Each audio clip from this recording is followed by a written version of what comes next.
Hey everyone, welcome to the stream. I just got here and it was, what should I say, busy. So busy, in fact, that the day went by so quickly, and it just felt like Monday was rushing quick. And not only that, but the traffic was lighter than usual. And, well, but, for a Monday, like, it was not too bad. I mean, it was a better Monday than I've ever had in a while. So, folks. But how about you guys? How was your Monday? You guys had a shitty Monday, or that you guys had a fantastic Monday, or just, so and so? But for me, all I can say is, folks, is that, well, I'm glad that this is, I just finished work, knowing the fact that, I'm here, and, there's nothing much I can add afterwards. But other than that, we got to talk about the weather. Now, weather is also important, but just so you know, folks, so right now, this stream, this is Mushroom City of Minecraft episode 38. We're going to be streaming from, of course, 6 o'clock to 8 p.m. Eastern Daylight Time, which is about 2 hours. Now, let's talk about the current conditions throughout the contiguous part of the United States. Now, let's see what we got. Okay, now, there are a total of 92 active weather alerts. 29 are storm-based. 21 are non-precipitation. 39 are hydrological. And 3 are fire weather alerts. So let's take a look at 15 severe thunderstorm warnings. They're in Oklahoma, Kansas, Minnesota, Iowa, Texas, Wyoming, Nebraska, I think I said Kansas. 2 special marine warnings out of the continent, out of land, and 1 in Florida, just right along the Atlantic coast in South Florida. Now, what about the 12 special weather statements? They're in Texas, Wyoming, Utah, California, Florida, Colorado, and Utah. I think I already said Utah. Yeah, I already did. Okay, and as for the non-precipitation types, well, there are 21 air quality alerts, but we'll get to that. We're not going to go fully in depth into that. I mean, look at this. There are 39 flood warnings and 3 red flag warnings. So let's check on what's going on throughout the Northeast. So let's do it. Okay, so much of the Northeast is clear, which is good. And, all I can say is, folks, is that today was a great day to be outside. I mean, considering the temperatures and lack of winds. Hold on. I don't know why that noise is there in the first place. Okay. And, there are some few showers in northern eastern Maine, and as well as the Adirondacks and Vermont. But elsewhere, it's quite clear.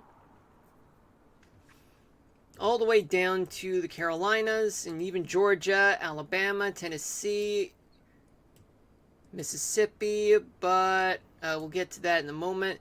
Then we go down to Florida, where in the northern half of Florida, there isn't much, just some few places where there are some spotty clouds, showers, and a few storms.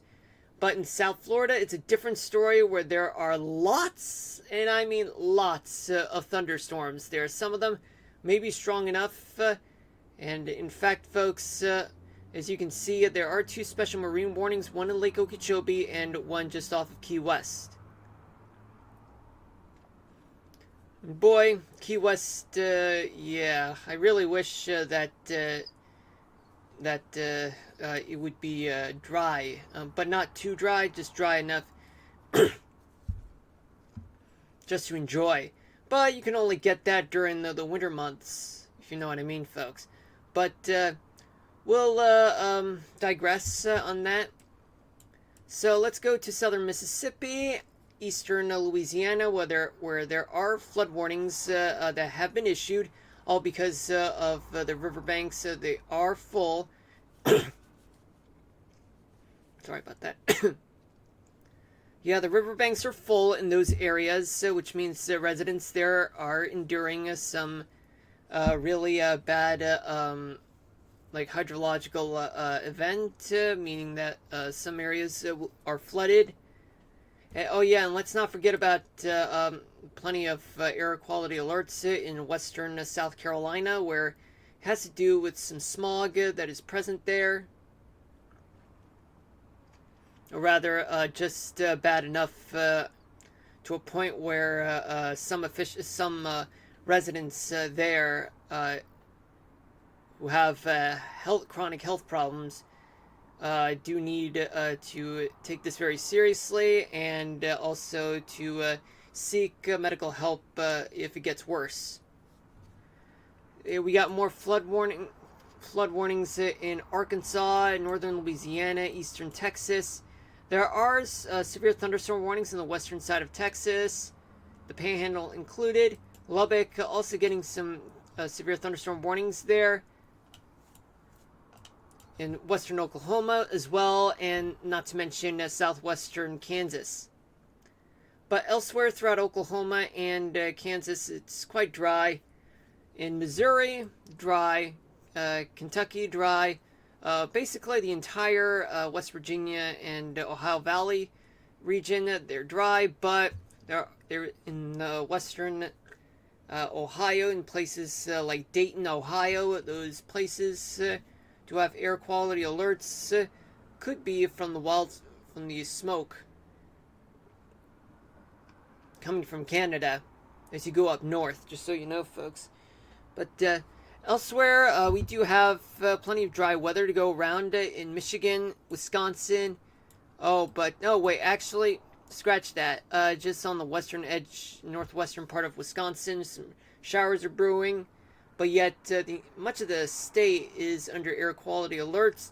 Michigan also under air quality alerts, as well as the western part of the Upper Peninsula of Michigan.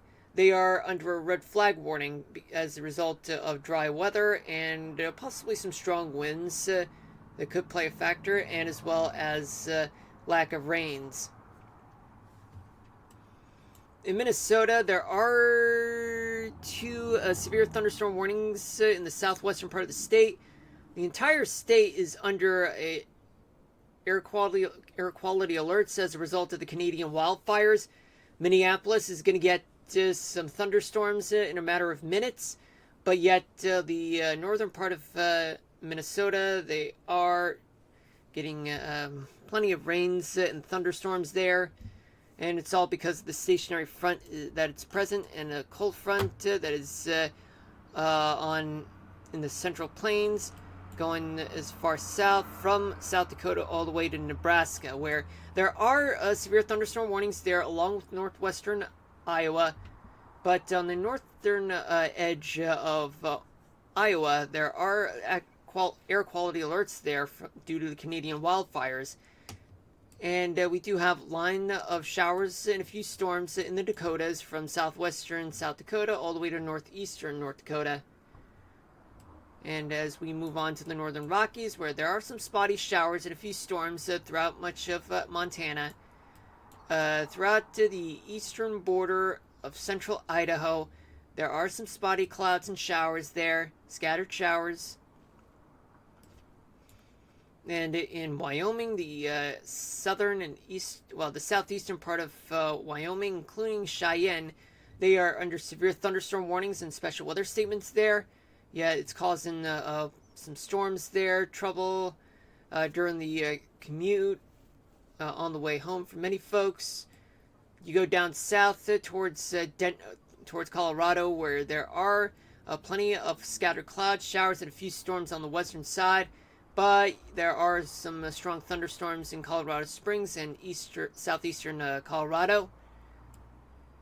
Utah, there are special weather statements in the southwestern part of the state, but all that precipitation, storms, They're on the southern half and eastern parts of Utah, and in Nevada, well, I'd say east central part of Nevada, there are some thunderstorms that are present along with the central western edge of Nevada as well. But Las Vegas remains dry with a few clouds just surrounding the city.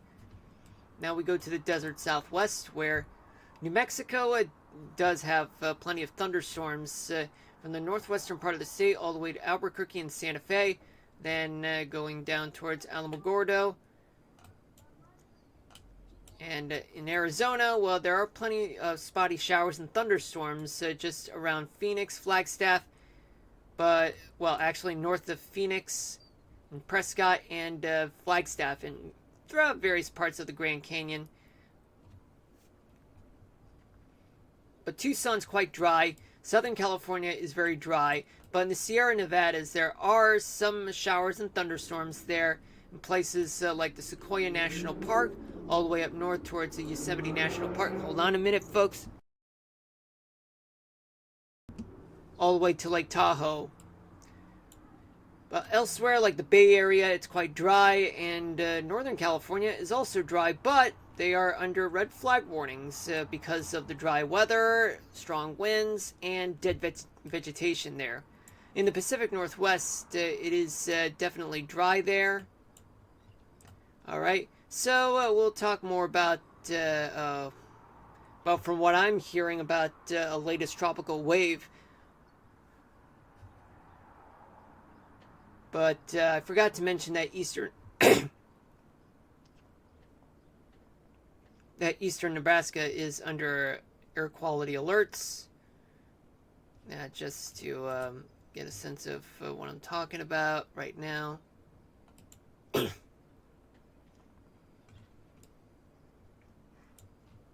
Now you see what I mean, folks. Alright, now I'm going to pull this back up and play the animation for you guys, just so that you guys will see what's going on right now while I play the game. So without a further ado, let's get on to Minecraft right now.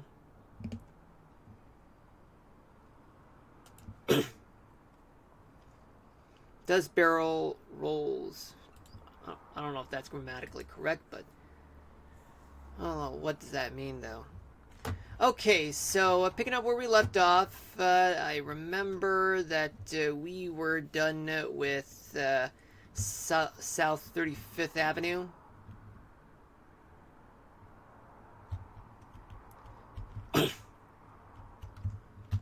Yep. I suppose we can get this finished. So what do you say, guys? What do you say?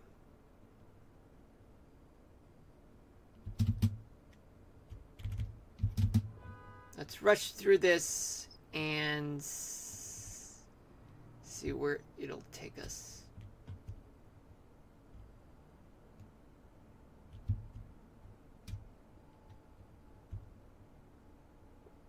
Oh yeah, that's right. I forgot. It's this part here.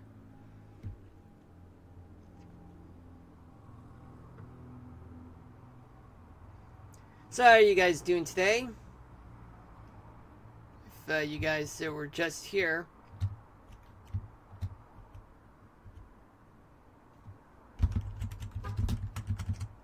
Oh yeah, by the way, folks, I did order something from Amazon, and that included the green stuff for the green screen, camera, a new webcam, and as well as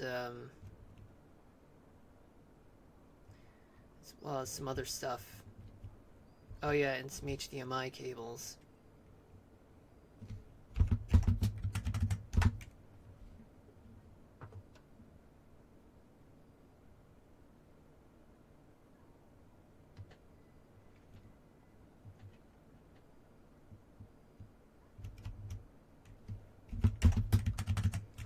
Why did I buy those things? Well, because I'm actually going to perform behind the green screen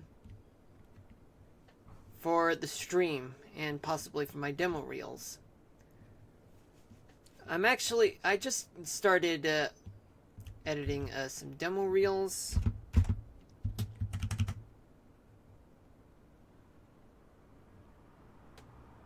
Wait a minute. Hold up. I forgot something.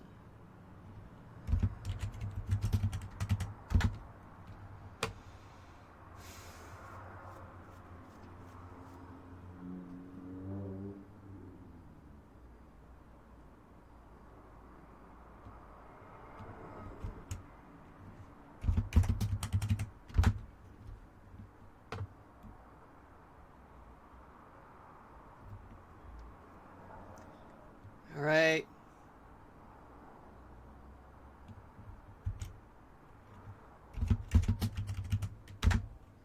Excellent, excellent. Gotta keep on cloning.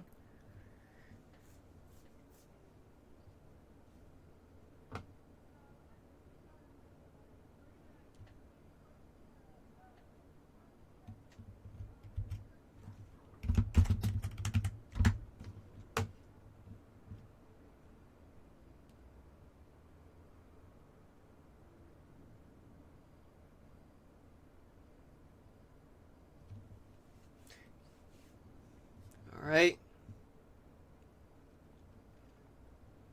Sorry about that.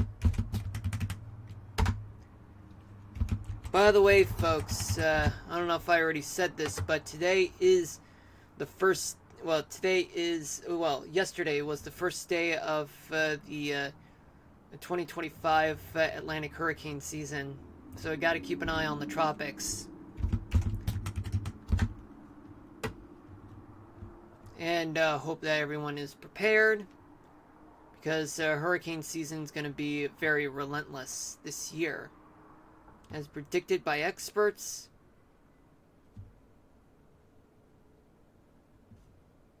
For me, well, I'm going to cover it. Hope things don't backfire on my end.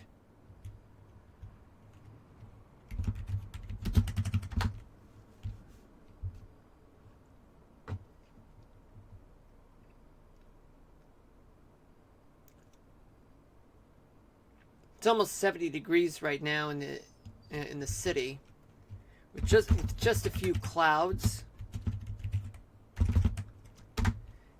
and it's currently 6:17 p.m. with 45% relative humidity, and wind direction is not there, but wind speed is about 14 miles per hour.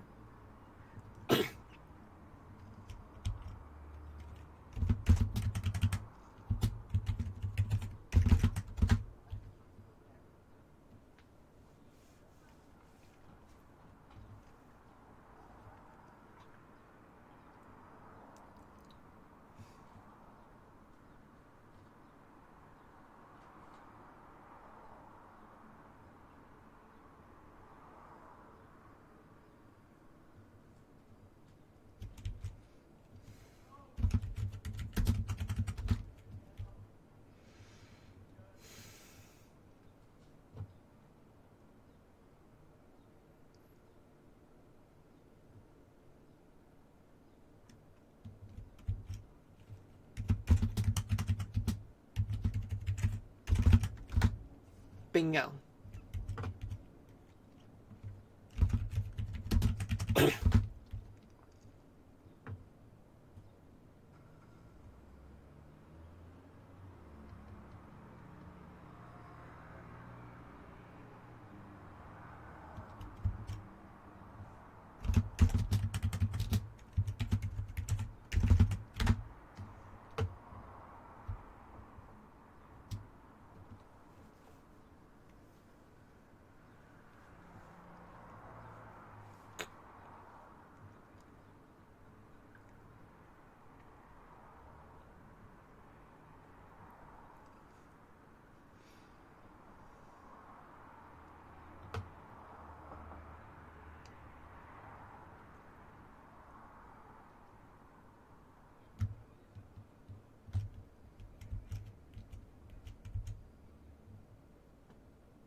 Okay, so now that this month is June, well, I gotta figure out what I gotta do. Oh yeah, and oh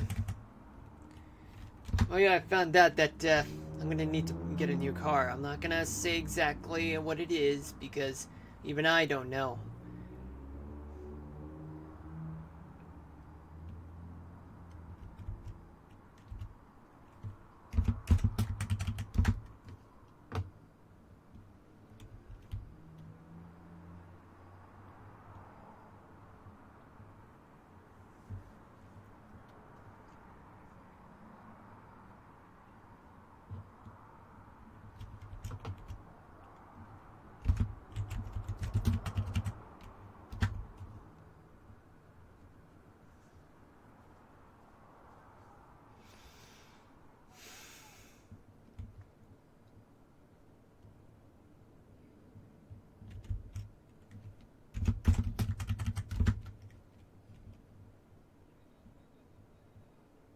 Alright, well, things are really quiet right now. It's quite peaceful though. I mean, at least that's good, for the stream, but can't guarantee that it'll always be quiet in the background.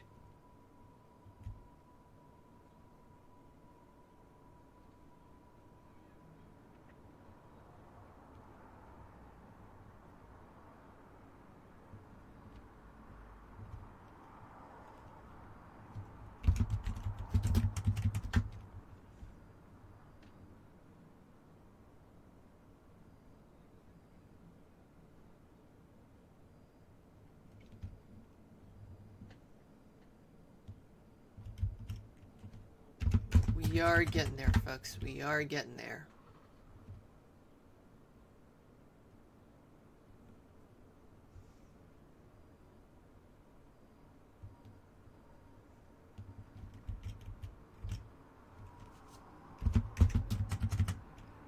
We got it. That's good.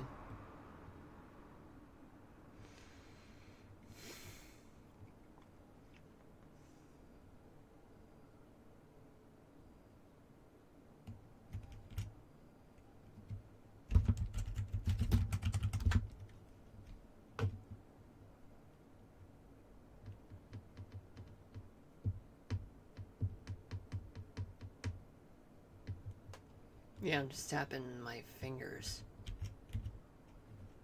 Things are quite peaceful. Let's see. What else can I talk about right now? Well, let's see. I mean, of course, my birthday's coming up. I've already mentioned this more than enough.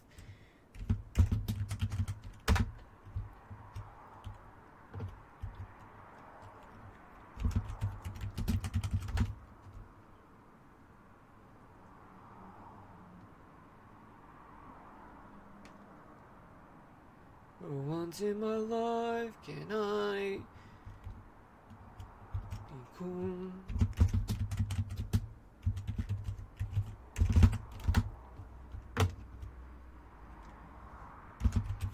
Yeah, for the most part, things are fine on my end, but I don't know about you guys. So, let's see. I'm trying to think of something for you guys to enjoy. Well, for one thing, I would say that...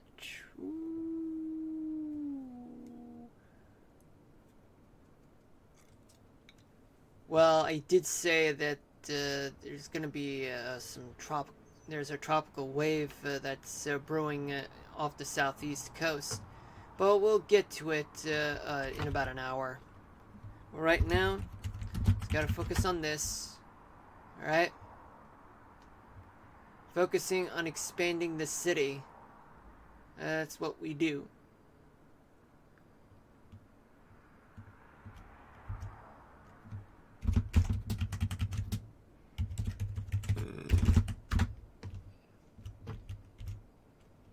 I guess I might as well just go ahead and tell you guys a story while I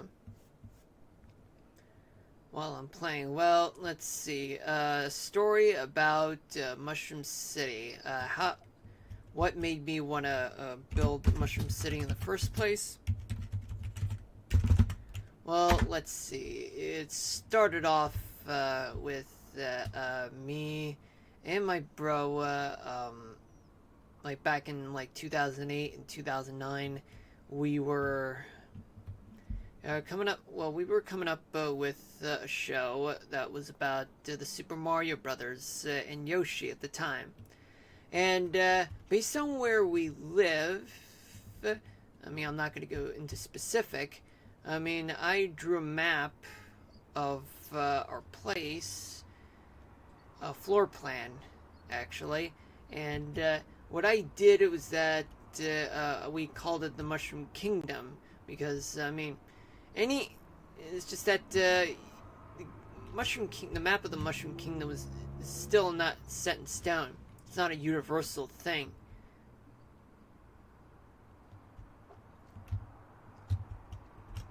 So I got too carried away with building, well, drawing a map, and then it turned from a small place into what I would call it a country. I would try to enlarge the size of the Mushroom Kingdom into, well, what is similar to as the contiguous United States. Although it's shaped a lot differently, it's shaped so differently, but it was. I ended up relying on that to this day. Then later on, right around 2009, I got to the part where I started drawing more kingdoms, particularly from places that I visited or even stayed over. Oh boy, looks like it's raining right now, folks. As well as get your umbrellas ready. Well, but on the bright side, it is daytime. I mean, if it's nighttime, we have to go back to downtown.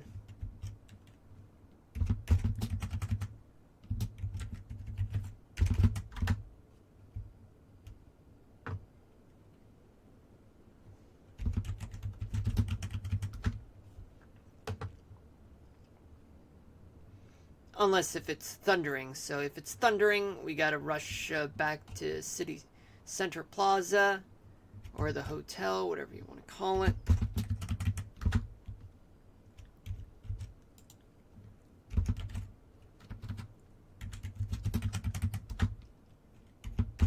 Ah, man. I gotta start all over again. Great. That's just great. Screwed myself up.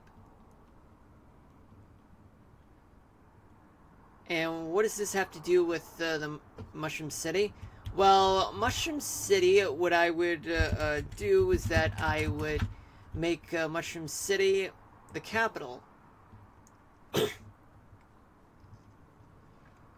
And it's based on the position where I usually sleep next to. And it started off as just being from about, let's say,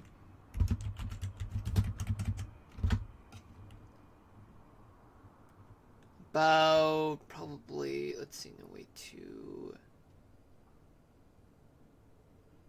feet by 4 feet. About 4, or probably 6 square feet of the capital into about to this day just about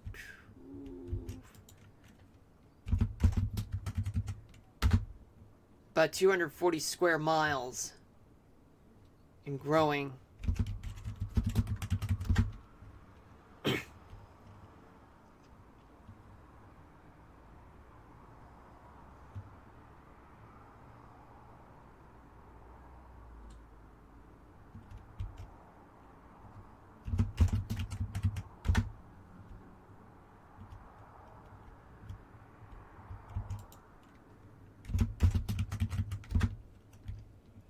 So the whole time, like for the past about 16 years, this is nothing short of what world building looks like.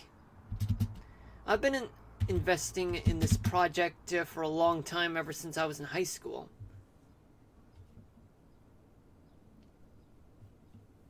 And all that has definitely made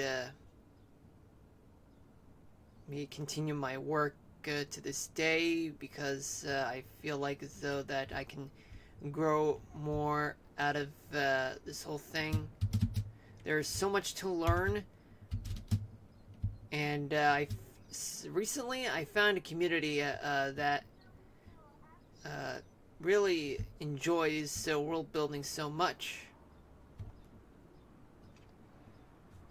In fact, going back to when I was in college, I mean, studying meteorology. I mean, even though it was a thing for me to do in order to achieve my childhood dream, but it was also to like enhance my knowledge and expand my knowledge about what world, using everything I've learned to be utilized into my world building hobby.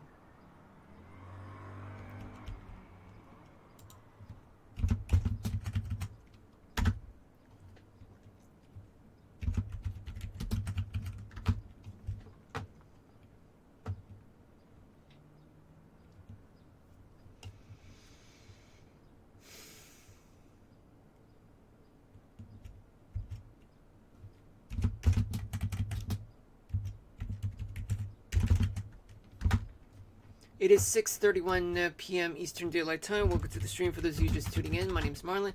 This is episode 38 of Mushroom City in Minecraft. Right now, I am expanding the city, continuing where I left off from the previous episode, because we want to increase the city to a full county.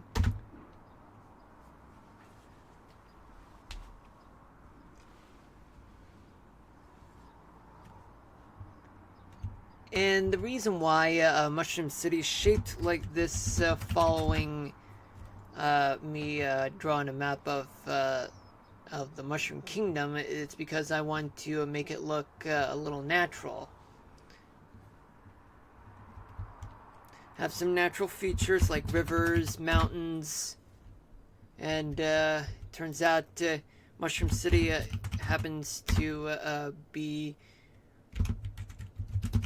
in a valley, in a river valley that drains its rivers down towards the ocean, a nearby ocean.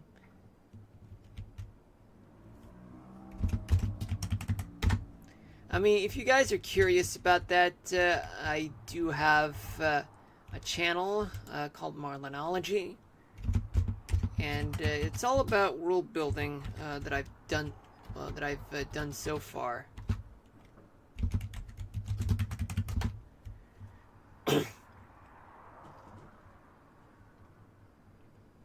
Yet sometimes I get stuck with certain things, but yet I manage to get through.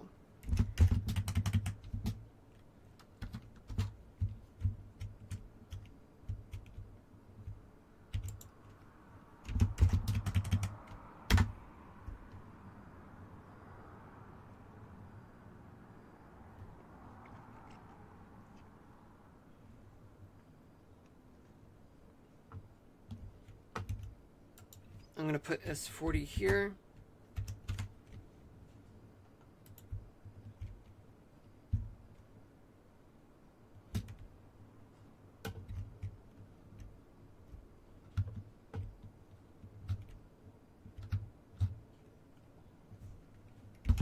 Now, what am I going to have for dinner? Yeah, I'm going to have turkey wings. They're very good, though. And it turns out I am getting hungry, even though it's 6:34, and that I'm No, not even close to halfway there. My stomach says it all. My stomach says it all. Speak the truth.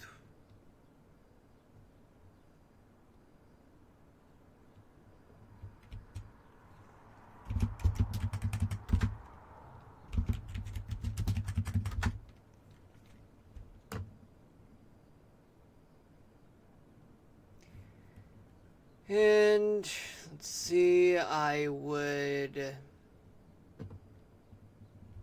So based on the maps that I've drawn, Mushroom City does well on the northwestern side of the city of the county. There are hills because there are large mountains just further away. To the east, just plains, just a little bit of drought.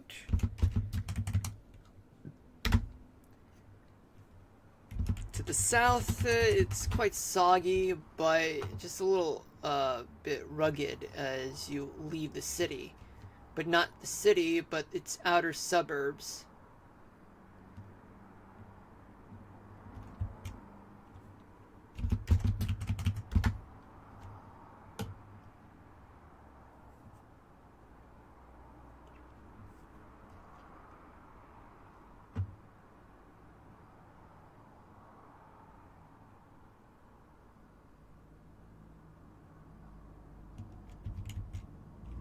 Alright.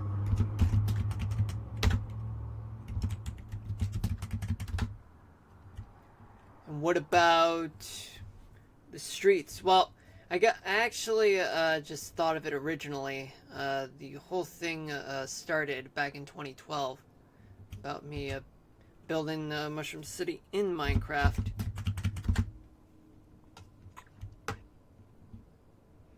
The sun is setting, so I gotta head to downtown now.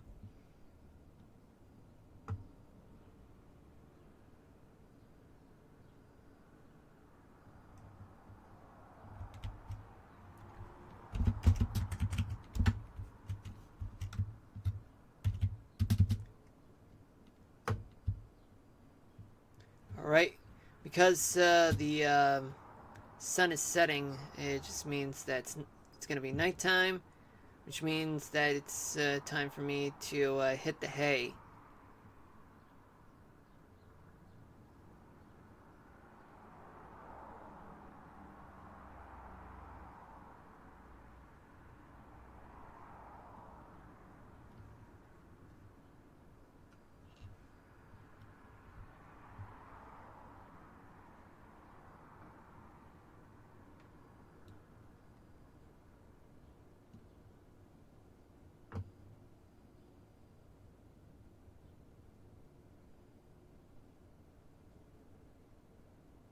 Alright, we're back at the city center, and now we're gonna sleep at the hotel on the south side, though.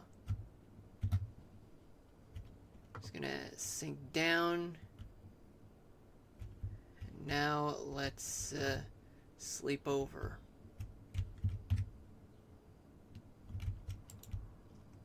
Alright. Good night.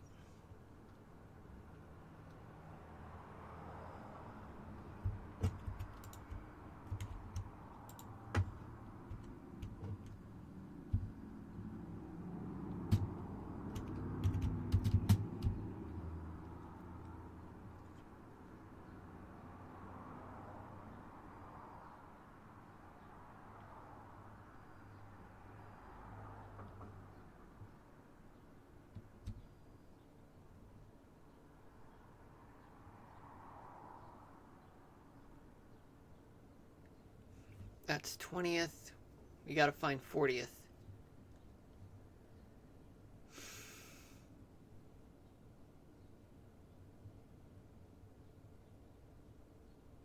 '30th is there.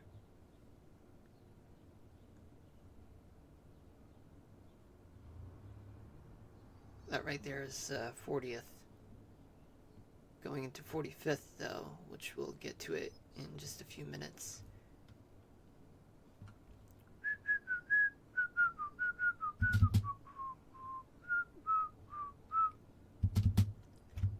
Alright.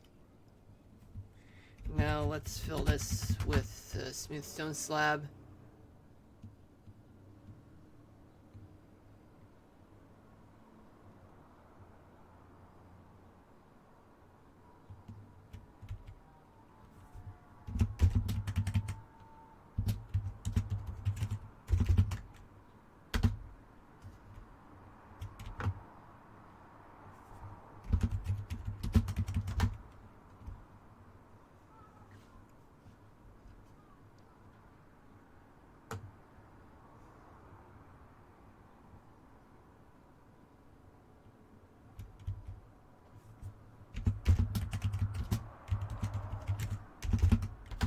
There we go.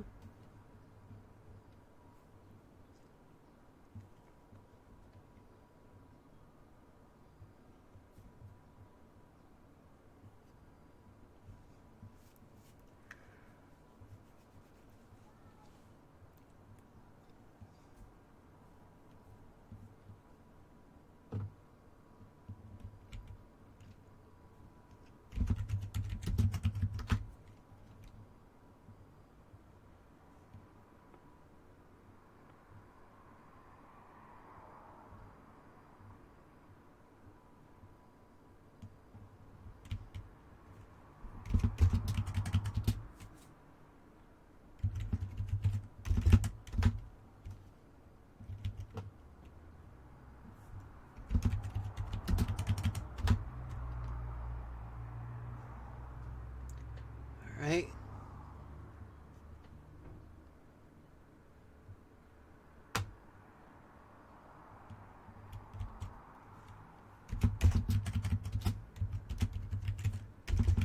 Now that the weather's nice in Mushroom City, let's keep on going.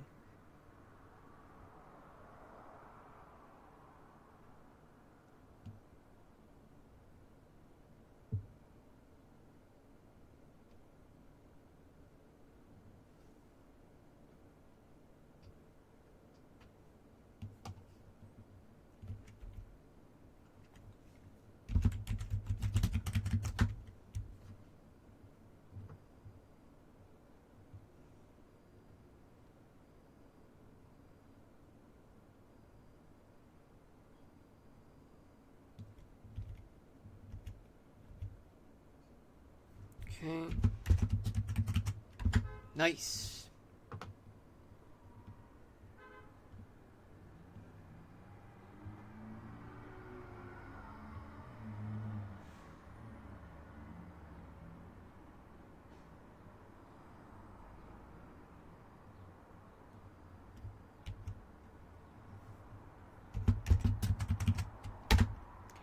So, what are we doing right now?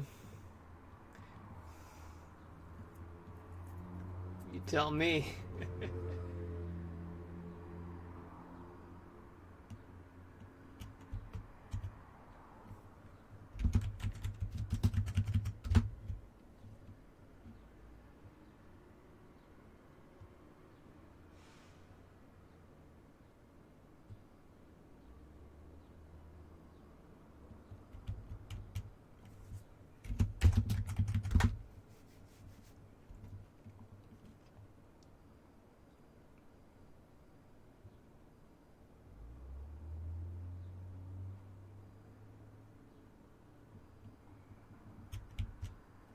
Yeah. It's a work in progress, folks. If you ask me. Let's go. I don't know why, but it just reminds me of that one song from when I was in high school. But Look at Me Now by Chris Brown and Busta Rhymes. I mean, Busta Rhymes' rapping is like. I'm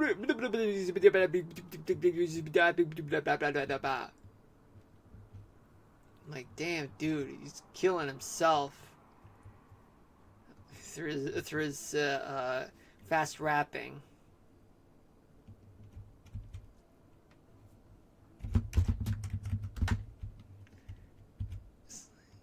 Well, seriously, dude. Here comes the sirens.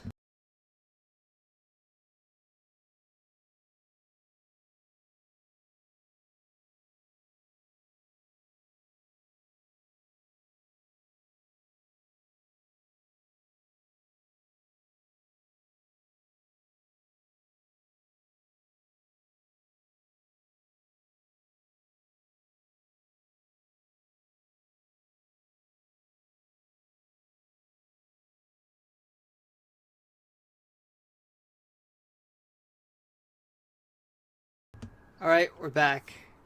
Yeah, okay. Oh, never mind, never mind. I thought I screwed things up, but things were normal. Yay! Ugh.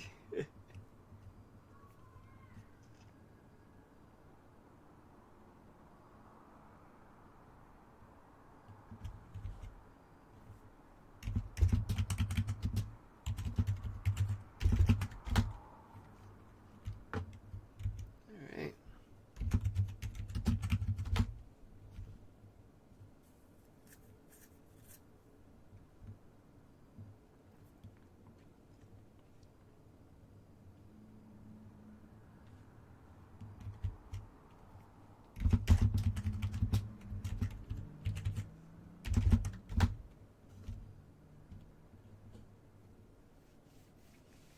Right along Southwest 40th Avenue.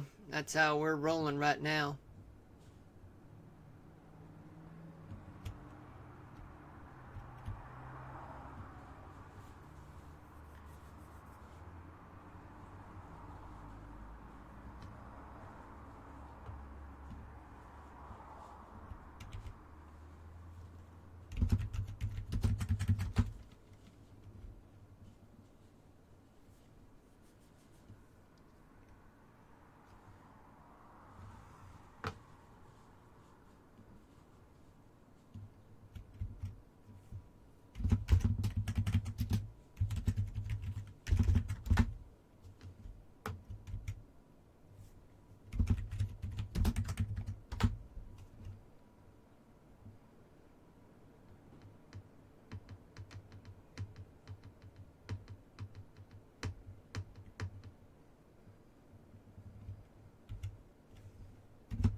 Do do do do do do do do do do do do do do do. Yep.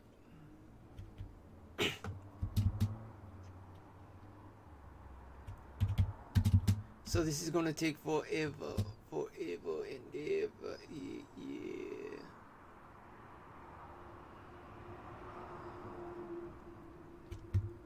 Here we go.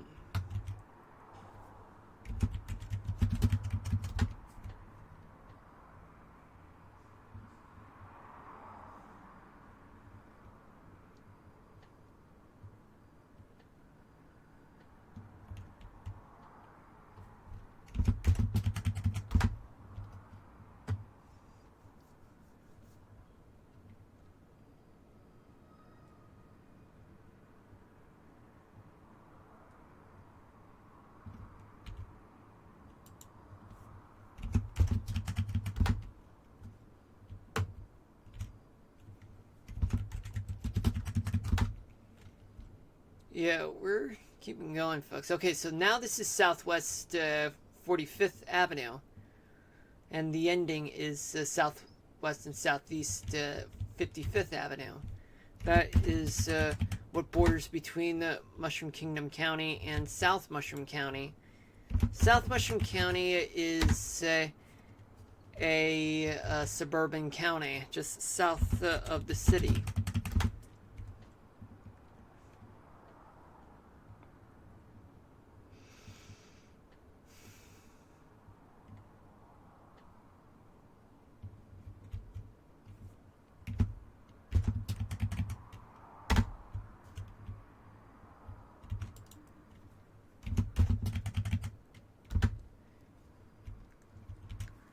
Okay,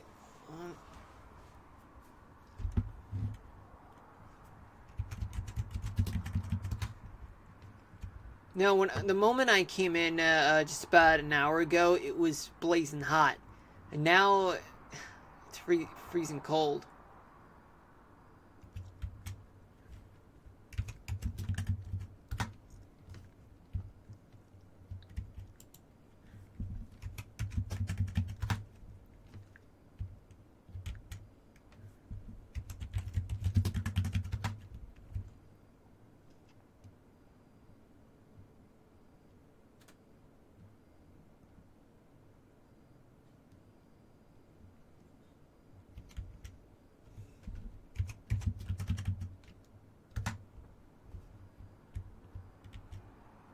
Let me try to set this. No, no, not yet, not yet, not yet, not yet.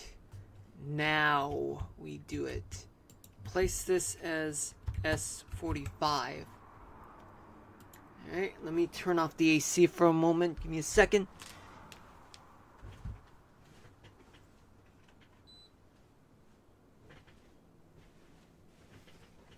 Okay, the AC's turned off. Onward!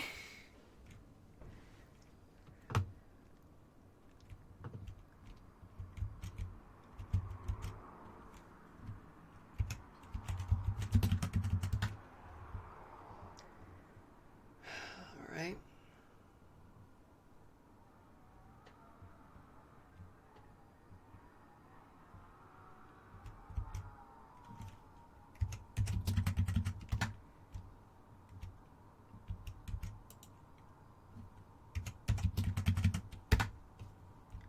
There we go.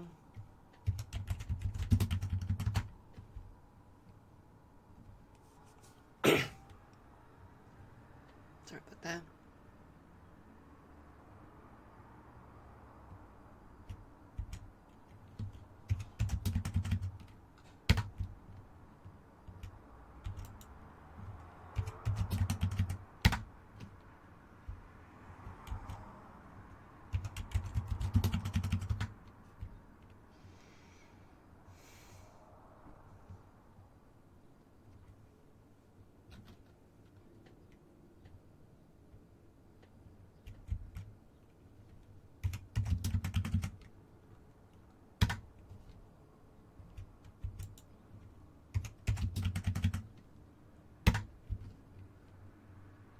Nice. Right?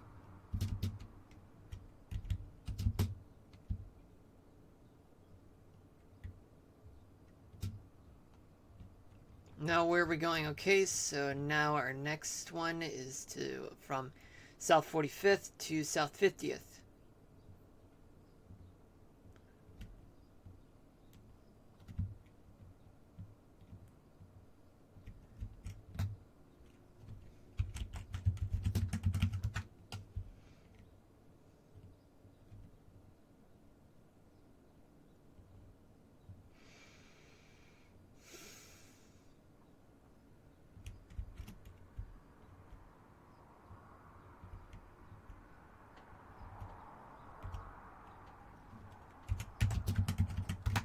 Excellent.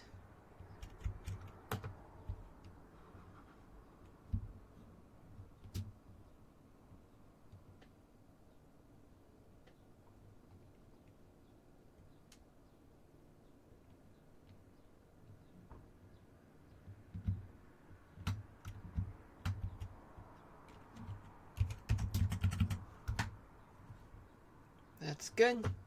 Excellent.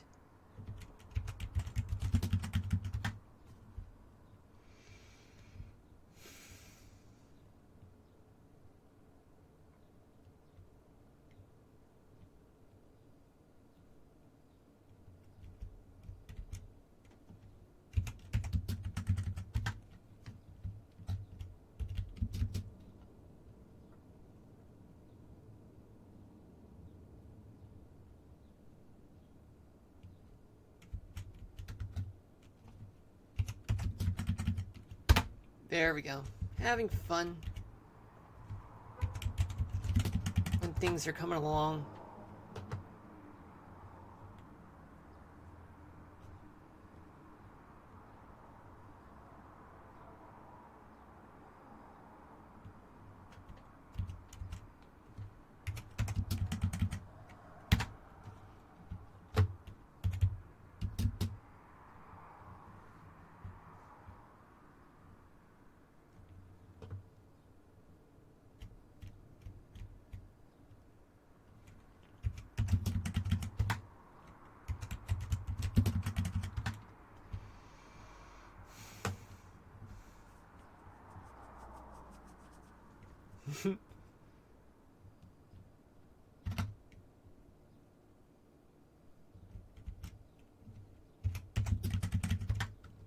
Nice.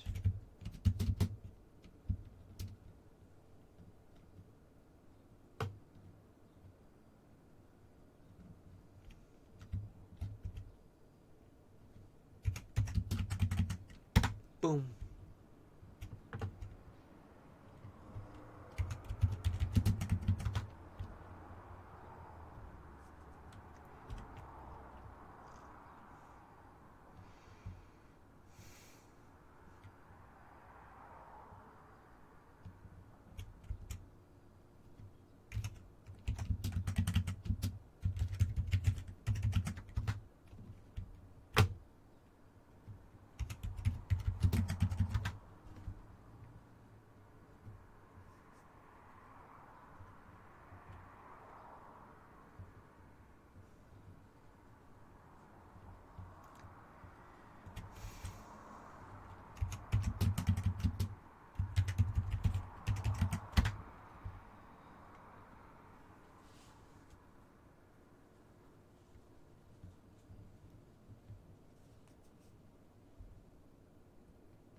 Right.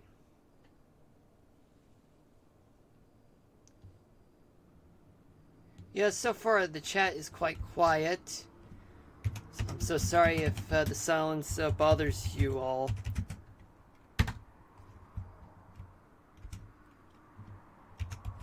But I don't have much to say about things. The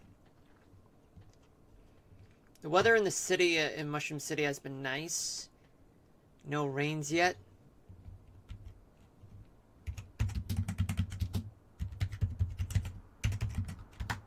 Which is good. Just really, really, really good.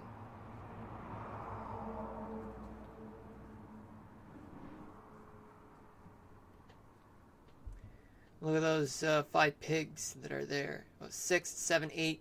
Wow. That's a lot.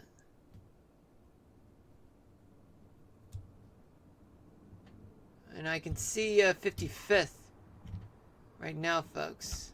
It's a big deal. Really big deal. It's a big fucking deal.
You know, like, I don't know about some of you guys, but if you guys are here for Kingdom Hearts 2, well, that'll have to wait until Saturday. But in the meantime, it is 7 o'clock p.m. Eastern Daylight Time. Welcome to the stream for those of you just tuning in. My name is Marlon. This is episode 38 of Mushroom City in Minecraft. And so far, it's been an hour since I started streaming. And we only have about an hour to go. And 20 minutes left of the game to play until we transition to the weather, which I usually talk for about 40 to 60 minutes. Yeah, if you know what I mean, folks.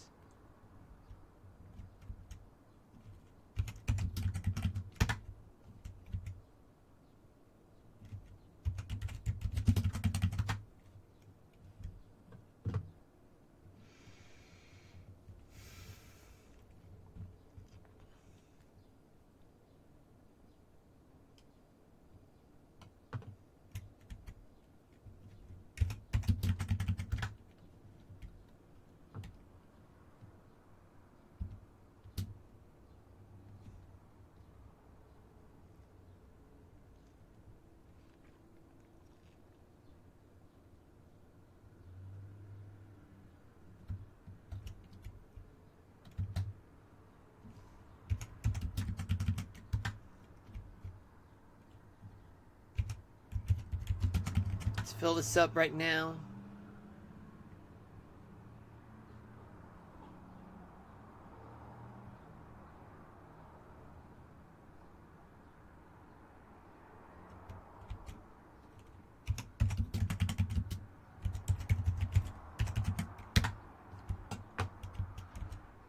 Hold on just a minute.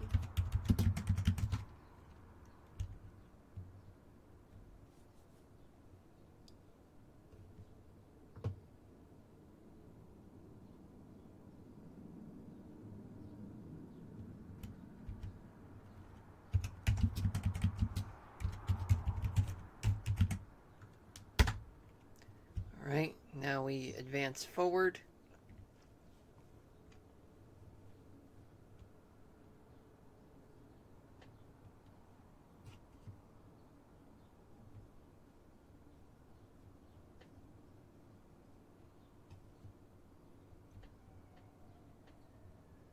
Hold on just a minute.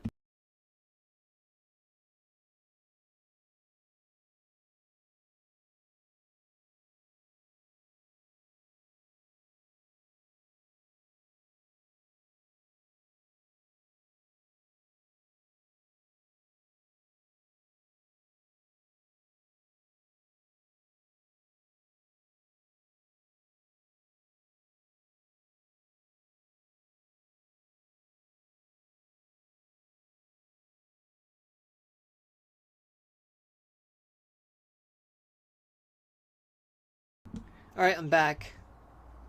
Yeah, it turns out there wasn't much going on. I thought there was, but there wasn't. Yay! Yay! Yay!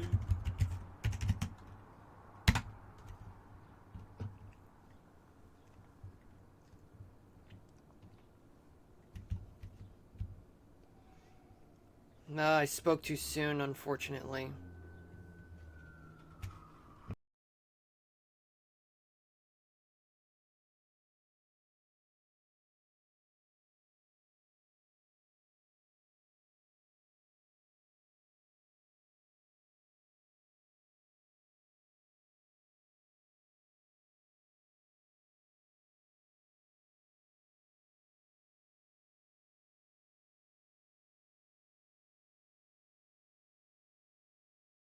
Alright, I'm back.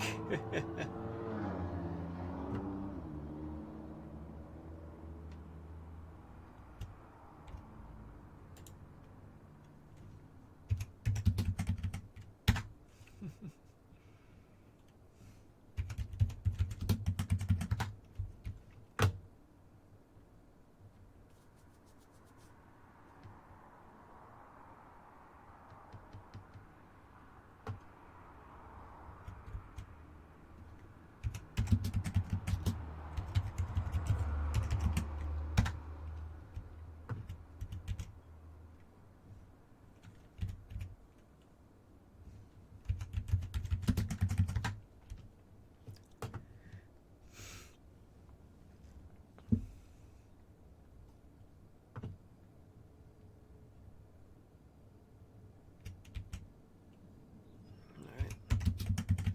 Let's do this thing. Let's go!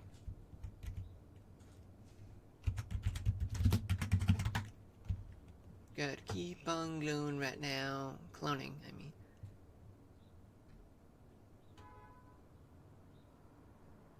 Yeah, now we're at least 5 miles away from City Center Plaza, which is very far.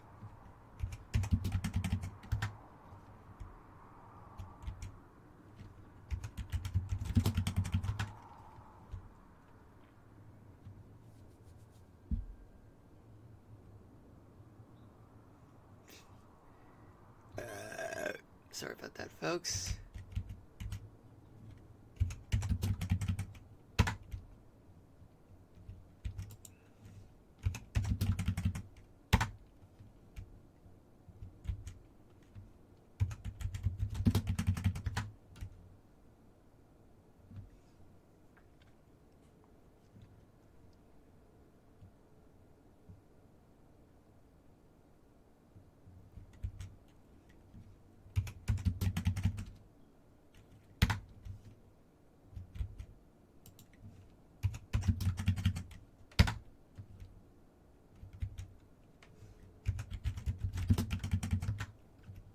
Just got to go further, but we are almost there at the county line or the city line, whatever you would call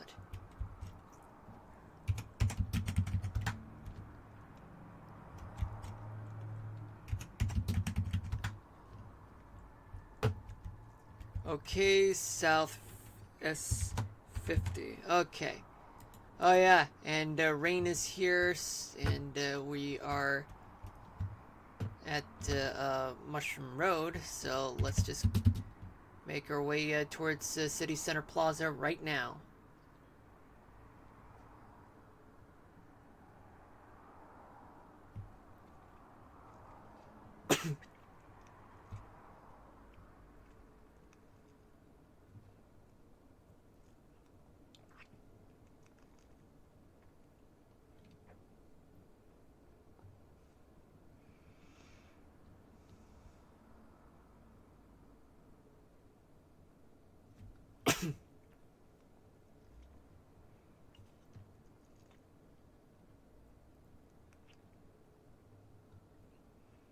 Even though it's still daytime, but still.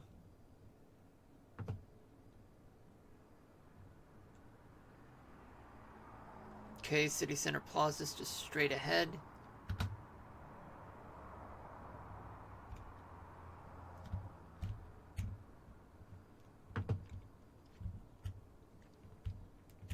Now what do? We go inside. Right. Let me just make myself comfortable. Just head over to the stairs right now. No, we're going downstairs, I mean. Just to the hotel. Getting there means that we are going to make our way here.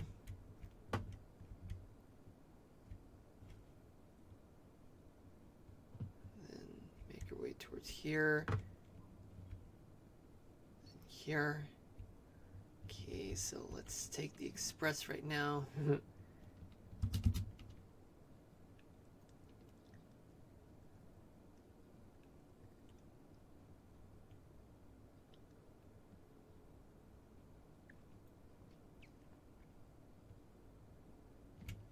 Alright. Now we go upstairs.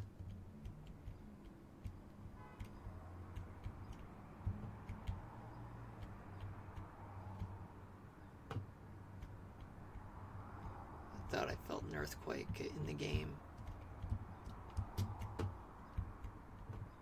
Okay. Now what do we do here? We go upstairs again. Go to the hotel. It's night out right now. Let's go upstairs.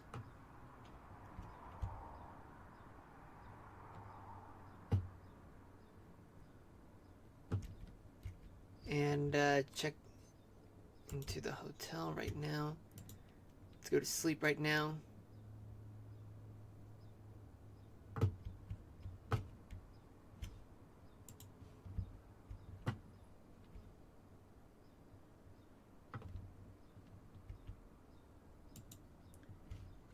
So now let's fly.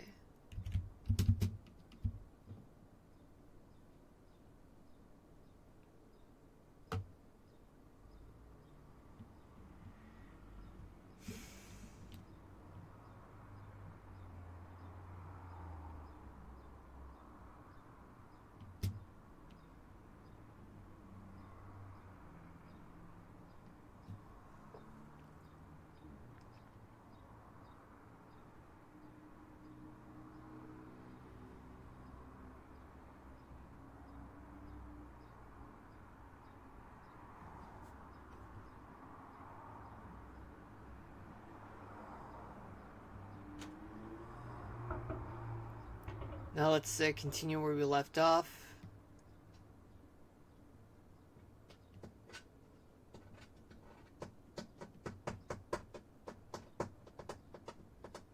Right here.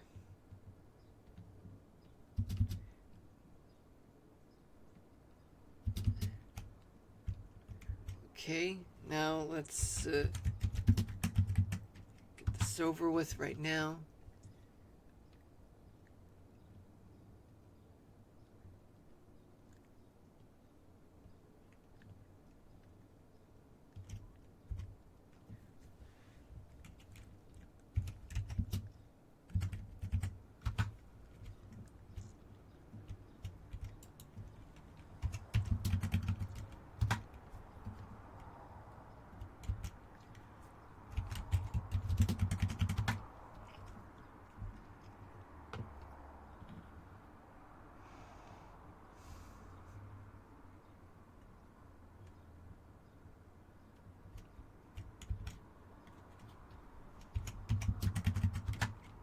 Excellent.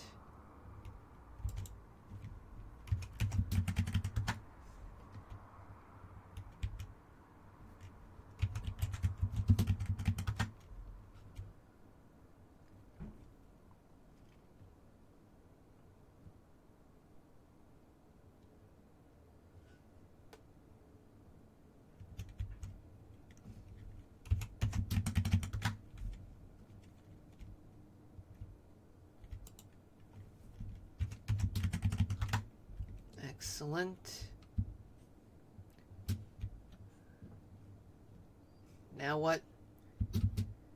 Now we deal with the final stage, but it's highly doubtful that I'll get everything done before then.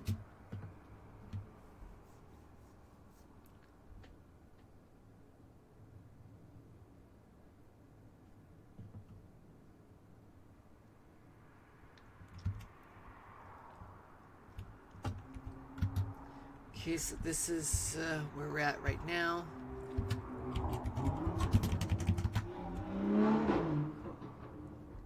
The edge of the city.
Sorry about that.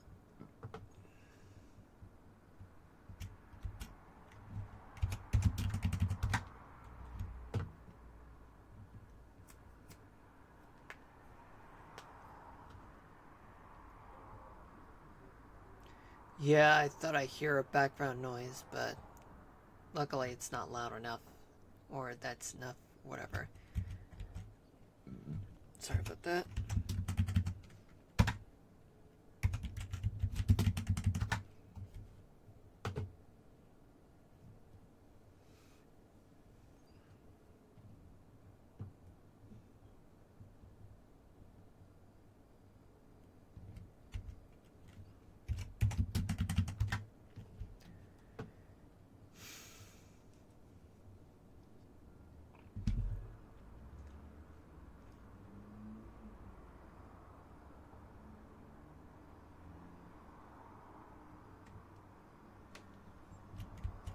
All right.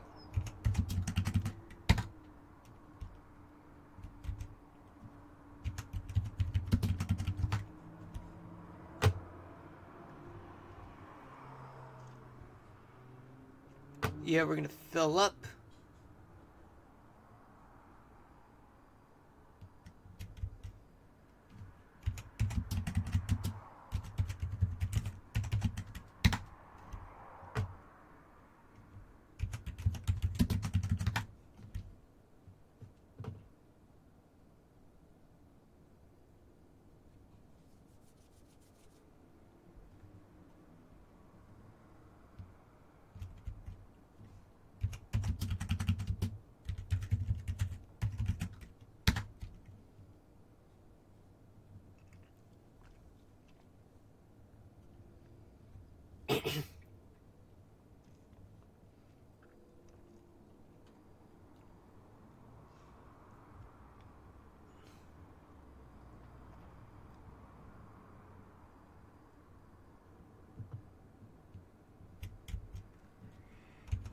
Oh yeah, just so you know, folks, the subway, the Mushroom City subway lines cannot pass through the city limit. Only the commuter rail and the Bullet Bill Express can do it.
From what it looks like, folks, I don't think we'll be able to get this done, all of it, before 7:20 because it's only 2 minutes away. Make that less than that. Make that a minute.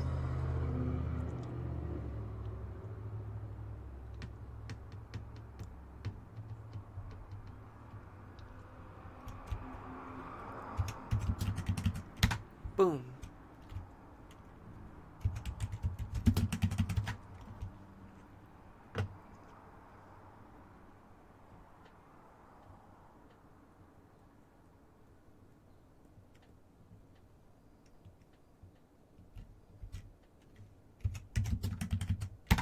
Boom.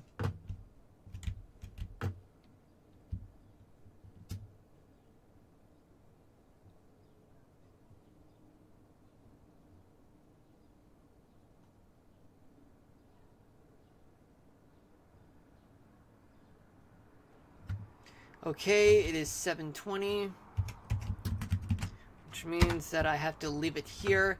We'll continue this on Wednesday, but tomorrow is not a really good idea because I plan on doing some things tomorrow after work. But Wednesday after work, yeah, I'll be here, but to continue on with Minecraft. But in the meantime, we're not going to end the stream though. We're actually going to talk about the weather right about now. Alright, so what do we got here? Okay, so I'm going to try to make this quick as much as possible because I'm getting hungry. There are 98 active weather alerts, 37 are storm-based, 20 are non-precipitations, 39 are hydrologicals, and 2 are fire weathers. Okay, so there are 20 severe thunderstorm warnings in Wyoming, Iowa, Colorado, Nebraska, South Dakota. Did I say Iowa and Nebraska? Yeah, I did. Kansas and Oklahoma. Yeah, I forgot about Colorado and Minnesota and Wyoming, I think.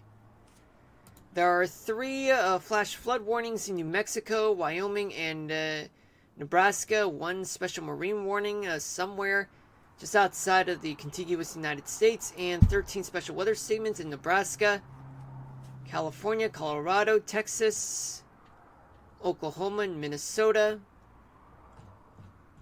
And let's take a look at 20 non-precipitation ones, 20 air quality alerts, 39 flash flood warnings, and 2 red flag warnings.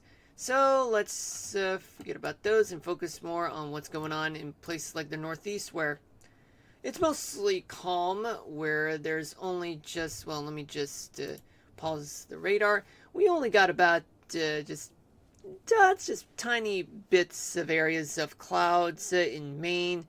Not widespread though, but New Hampshire, Vermont, and the Adirondacks of upstate New York. Just some scattered showers there, but elsewhere it's clear. All the way down towards Georgia, and as well as West Virginia, Tennessee, Alabama, and much of Mississippi. Northern Florida is looking good in terms of the weather, but once you pass through I-4, it gets very crappy, where there are thunderstorms that are present there, but all the severe thunderstorm warnings and special weather statements are gone. And there is a special marine warning just offshore, just right between the Bahamas and Miami. So anyone who's out in the water, please do exercise caution. But if you're planning to go there, just stay away from the waters, folks. You know, it's not worth it. Let's see, we got Mississippi, where the southern part of the state is under a flood warning right now. Its riverbanks are flooded. And, well, a tiny bit of clouds and showers there, but nothing widespread, though. And in southern Louisiana, it's also the same story. But there are flood warnings in the northern edge of Louisiana, along with southern Arkansas and eastern Arkansas, where there are flood warnings there, and as well as parts of eastern Texas. Western Texas, the Panhandle and the western part of the state, they have plenty of storms to go around, especially near that dry line, which is the dotted line there, folks. But there is a special weather statement in the northeastern part of the Panhandle of Texas. And in Oklahoma, there are 2 severe thunderstorm warnings in the southwestern part of the state, but just next to it to the north, there is a special weather statement and another one just to the west in the Panhandle part of Oklahoma. But elsewhere throughout Oklahoma, it's all clear. Let's take a look at the Ohio Valley, virtually clear, but hold on, let me check South Carolina, where South Carolina, the northwestern part of South Carolina, there are air quality alerts there. Just gotta be careful there, and as well as southwestern Ohio and the upper peninsula of Michigan as well, and as well as northern Wisconsin and Minnesota and the northern edge of Iowa, and as well as eastern Nebraska. Just gotta be careful with those Canadian smoke. The wildfires that produce smoke. It's very, very lethal in some cases for those who have chronic health conditions. There's also a red flag warning in the western part of the upper peninsula of Michigan. There are storms that are rolling in across Minnesota and entering towards Wisconsin. And there's a special weather statement in Minneapolis, St. Paul, another one to the west, and a severe thunderstorm warning also to the southwest. But in the northwestern part of Iowa, there are 2 to 3 severe thunderstorm warnings there, and especially in Nebraska, along with flash flood warnings there, and special weather statements there, just right ahead of the stationary and cold fronts, right in Nebraska, and throughout the northern central plains, I should say. There's also severe thunderstorm warnings as well in western Nebraska, and as well as southeastern Wyoming, along with a flash flood warning there. It's got to be careful though. And in the Dakotas, there are places where there are some scattered isolated showers from southwestern South Dakota all the way to eastern North Dakota. Then we head over to Montana, where there are plenty of scattered spotty showers and thunderstorms throughout the state, and some scattered clouds and a few showers in east central Idaho, and as well as a few clouds in Yellowstone and in the southern part of Wyoming, along with some showers there. Well, excluding storms to the southeastern corner of the state, and some showers and a few storms just outside of Cheyenne, and in Cheyenne some showers there. And in Colorado, there are plenty of showers and thunderstorms there, but severe thunderstorm warnings are to the southeast of the state, and along with a special weather statement there. And there's also one just right between Colorado Springs and Denver. Plenty of rain throughout Montrose, and plenty of showers and thunderstorms in place right along right ahead of the cold front, stationary front there, from northeastern Utah all the way to the southwest towards St. George. And some storms are located in the southern half of Nevada, but just to the north of Sin City. Then in the desert southwest, there are also some storms there, but it's worse throughout the center and the northern half of New Mexico.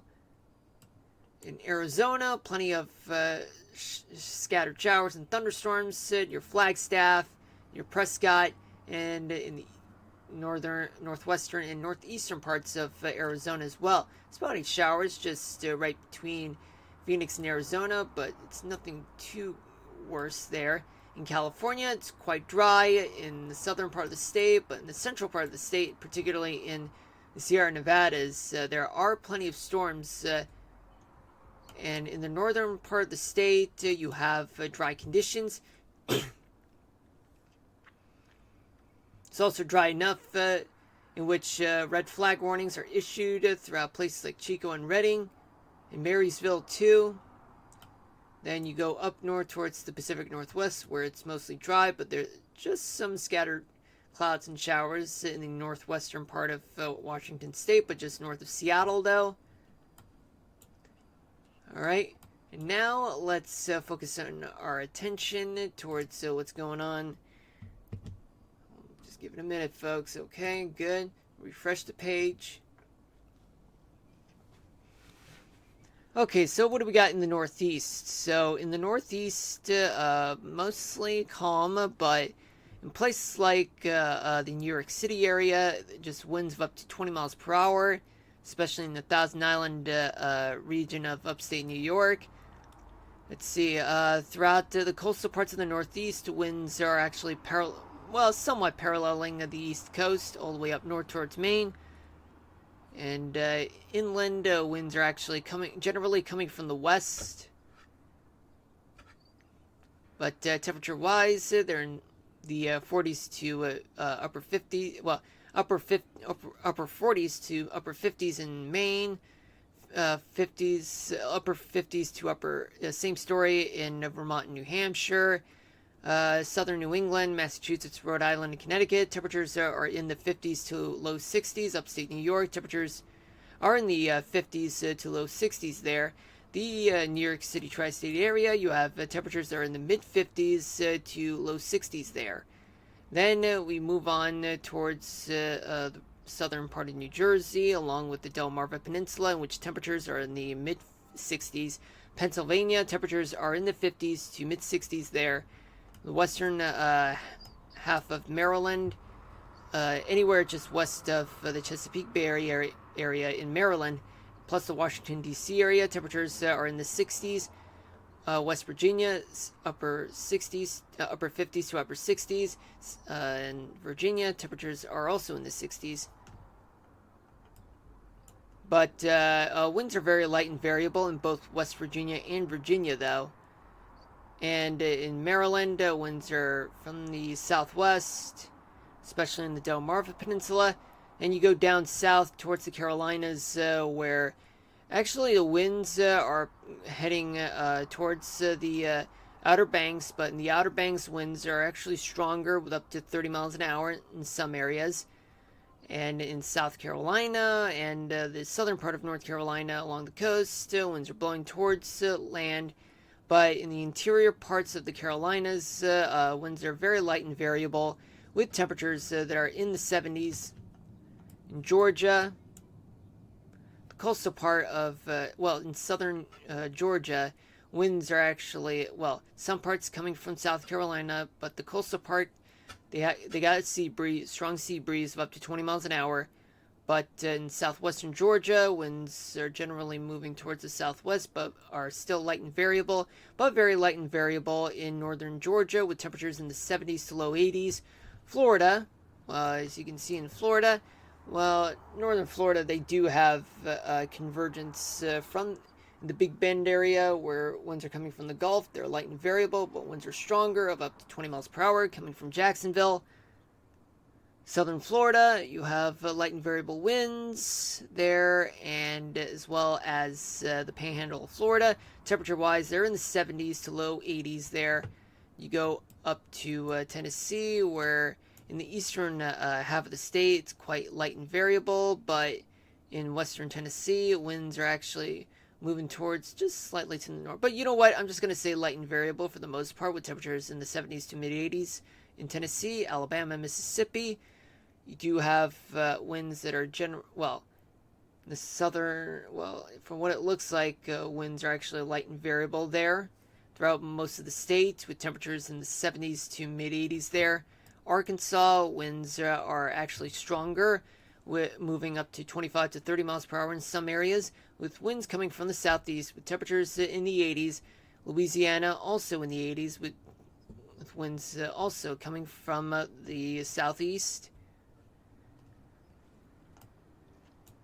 In Texas, in the Panhandle, you have temperatures in the 70s to mid 80s, with winds blowing at around up to 30 miles an hour, just a little higher in a few areas, coming from the south. And in western Texas, in the far western part of Texas, winds are coming from the west, blowing at up to probably 35 miles an hour, but in places like Odessa and San Angelo, winds are blowing from the southeast, blowing at around 20 to 30 miles an hour. Alpine, some of the winds are quite light and calm, but it's quite variable, though. Winds are converging, though, just so you know. Temperatures in western Texas, they're in the 80s to mid 90s, but in southern Texas, winds are virtually coming from the Gulf, and they're in the 80s to mid 90s there. Winds blowing at up to 20 to 30 miles an hour. In eastern Texas, you have temperatures that are in the 80s, along with winds also coming from the Gulf, moving up to 25 to 30 miles an hour. But in northern Texas, winds are moving from the south-southeast, blowing up to 20 to 30 miles per hour in some areas, with temperatures that are in the 80s to low 90s there, in places like Dallas-Fort Worth. Then you go to Oklahoma, where winds are generally coming from the south. In some areas, winds are blowing up to 20 to 30 miles an hour, a little higher in a few areas, with temperatures that are in the 70s to low 80s. You go to the Ohio Valley. Winds are actually becoming light and variable in places like Kentucky and Ohio for the most part, but in northern Ohio, winds are blowing towards the northeast. Indiana, Winds are actually moving towards the north along with Illinois, but Illinois have stronger winds of up to 25 miles per hour there. Temperatures in Kentucky, they're in the 70s. Ohio, temperatures are in the mid 60s to low 70s. Indiana, temperatures are in the 70s. Places like Illinois, temperatures are in the 70s to mid 80s.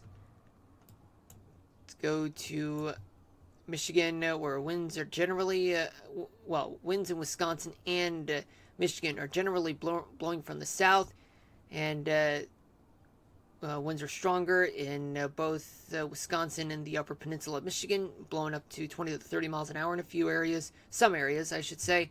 But in the northern parts of the Lower Peninsula of Michigan, the winds are actually blowing up to 40 miles an hour, just a little higher though. In a few areas, temperatures are in the 70s in the Lower Peninsula. Upper Peninsula Michigan, they're in the 60s to mid 80s there. In Wisconsin, temperatures are in the upper 60s to low 80s. Minnesota, where winds in the north and western parts of the state, they're coming from the north, and they're shifting towards the northeast. But winds from the south, they're in the southern part. They're in the southern eastern parts of Minnesota. It's all because of a cold front, so you know, folks. Temperatures in the northern half of the state, they're in the 50s to mid 70s, mid 50s to mid 70s. Lower half, southern part of the state, temperatures are in the 70s to low 80s. Iowa and Missouri, winds are generally coming from the south. Temperature and winds throughout much of Iowa, they're moving at around 20 to 30 miles per hour, a little higher in the southern edge of the state, along with the northern edge of Missouri as well. Temperature-wise in Missouri, they're in the 80s. Iowa also in the 80s, but a few areas just in the 70s, though, like northwestern Iowa. Then you have Kansas and Nebraska, where Kansas has winds coming from the south, and in eastern and northern parts of Kansas, they're blowing around 40 to 50 miles an hour in a few areas, as well as the southern edge of Nebraska. Yet it'll converge with the cold front that is located in the center part of Nebraska, where to the north there are winds coming from the north, blowing at about 30 to 40 or even close to 50 miles an hour, blowing from the north, meeting up with a cold front, moving towards Colorado, or otherwise towards Minnesota. Temperature-wise, they range, in the northern half of the state, they're in the 60s to low 70s, but in the southeastern part of the state, temperatures are in the 70s to mid 80s there. In the Dakotas, winds are generally blowing from the northwest, blowing towards the south, reaching towards the cold front. And in South Dakota, winds are stronger. They're blowing up to 40 to 50 miles per hour in some areas. Temperatures are in the upper 50s to mid 60s in North Dakota. South Dakota, temperatures are in the mid 50s to upper 70s there. Well, actually, in just behind the cold front, they're in the 50s to upper 60s, but in the southeastern part of the state, temperatures are in the 70s. Let's head to the Northern Rockies, where much of the region do have winds coming from the northwest, but in Wyoming, you have in the southwestern part of the state, winds are coming from Idaho, but throughout much of the state, winds are actually coming from Montana, and they're meeting up at the south central part of the state, where there is an area of a surface low pressure center there. Winds are stronger in Wyoming, moving up to 30 to 40 miles an hour in the center part of the state. Southern Idaho winds are actually stronger, blowing up to 30 to 40 miles an hour near Twin Falls. And the eastern half of Montana, winds are actually blowing up to 30 miles per hour, but just south of Billings, they're just a little stronger, up to 30 to 40 miles per hour, especially in the northeastern corner of Idaho. Temperature-wise, they're in the 50s to mid-60s statewide. Idaho, temperatures are in the 50s to low 60s. Southern half of the state, temperatures are in the 60s to mid 70s. Wyoming, temperatures are in the northern half of the state, they're in the 50s to low 60s, but in the southern half, 60s to mid 70s. Let's go to Colorado, where winds are mostly light and variable, but in the eastern edge of the state, you have the northeast corner, winds coming from the north, and in the southern eastern parts of the state, winds are coming from the southwest. Oh yeah, the northwestern part of the state, winds are coming from the northwest, but the strongest winds are actually blowing at about 20 to 30 miles per hour in a few areas. Temperature-wise, they're in the 60s and 70s statewide. Utah, winds are actually, in the northern part of the state, winds are coming from the northwest, blowing towards the east. Southwest corner of the state, winds are coming from the southwest, blowing towards the east. In the southeastern part of the state, winds are actually coming from the west, but then shifting towards the north and then towards the east. Northern part of the state, they're in the mid-60s to mid-70s. Lower part of the state, mid-70s to low 80s. Nevada, winds throughout much of the state, they're coming from the northwest, blowing towards the eastern edge of the state. Southern part of the state, winds are coming from the southwest. The stronger winds are actually blowing up to 20 to 30 miles per hour. Northern part of the state, temperatures are in the 70s to low 80s. The southern part of the state, temperatures are in the 80s to low 90s. Throughout both Arizona and New Mexico, winds are generally coming from the west, blowing towards the northeast. The strongest winds are in New Mexico, southern New Mexico, where winds would top about 30 to 40 miles per hour, a little higher in a few areas.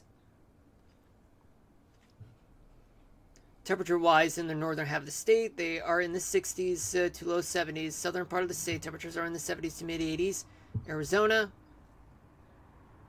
temperatures range from 59 in Flagstaff to 75 in Kingman. Southern part of the state, they're in the 80s to mid-90s. Southern part of the state, just so you know, folks, they're coming from the Gulf of California, but in the northern part of the state, they're coming from Nevada. And now let's move on to California, where winds, there's an area of surface low pressure center just off of central California. Winds are stronger in the immediate coastal part of Northern California, with about 30 to 40, a little higher in a few areas, moving towards the south. But in Southern California, you have winds coming from the ocean, blowing towards the northeast. In the Bay Area, winds are actually moving towards inland. Northern California, in the inland part of that part of the state, winds are coming from the northwest, but not from the ocean, from Oregon, blowing towards the east. Well, winds are stronger in just outside of LA, of up to 30 to 40, about up to 50 miles per hour in a few areas, especially just northwest of Bakersfield. And just east of the Bay Area, near Sacramento, winds are blowing up to 30 miles an hour there. 95 in Indio, 66 in San Diego, 73 in LA, and 95 in Bakersfield, 97 in Fresno. Temperatures are in the 70s in the Bay Area, 88 in Sacramento, 97 in Chico, 100 in Redding, and 61 in Eureka. The Pacific Northwest, you do have winds generally coming from the northwest, but in the immediate coastal areas of both Washington and Oregon, winds are actually speeding at about up to 50 miles an hour in a few areas. But in Oregon, winds are stronger, of up to 20 to 30, a little higher in a few areas, particularly in central Oregon. Temperature-wise, they're in the 60s to mid-70s in Oregon. Washington State, temperatures are in the 60s to mid-70s.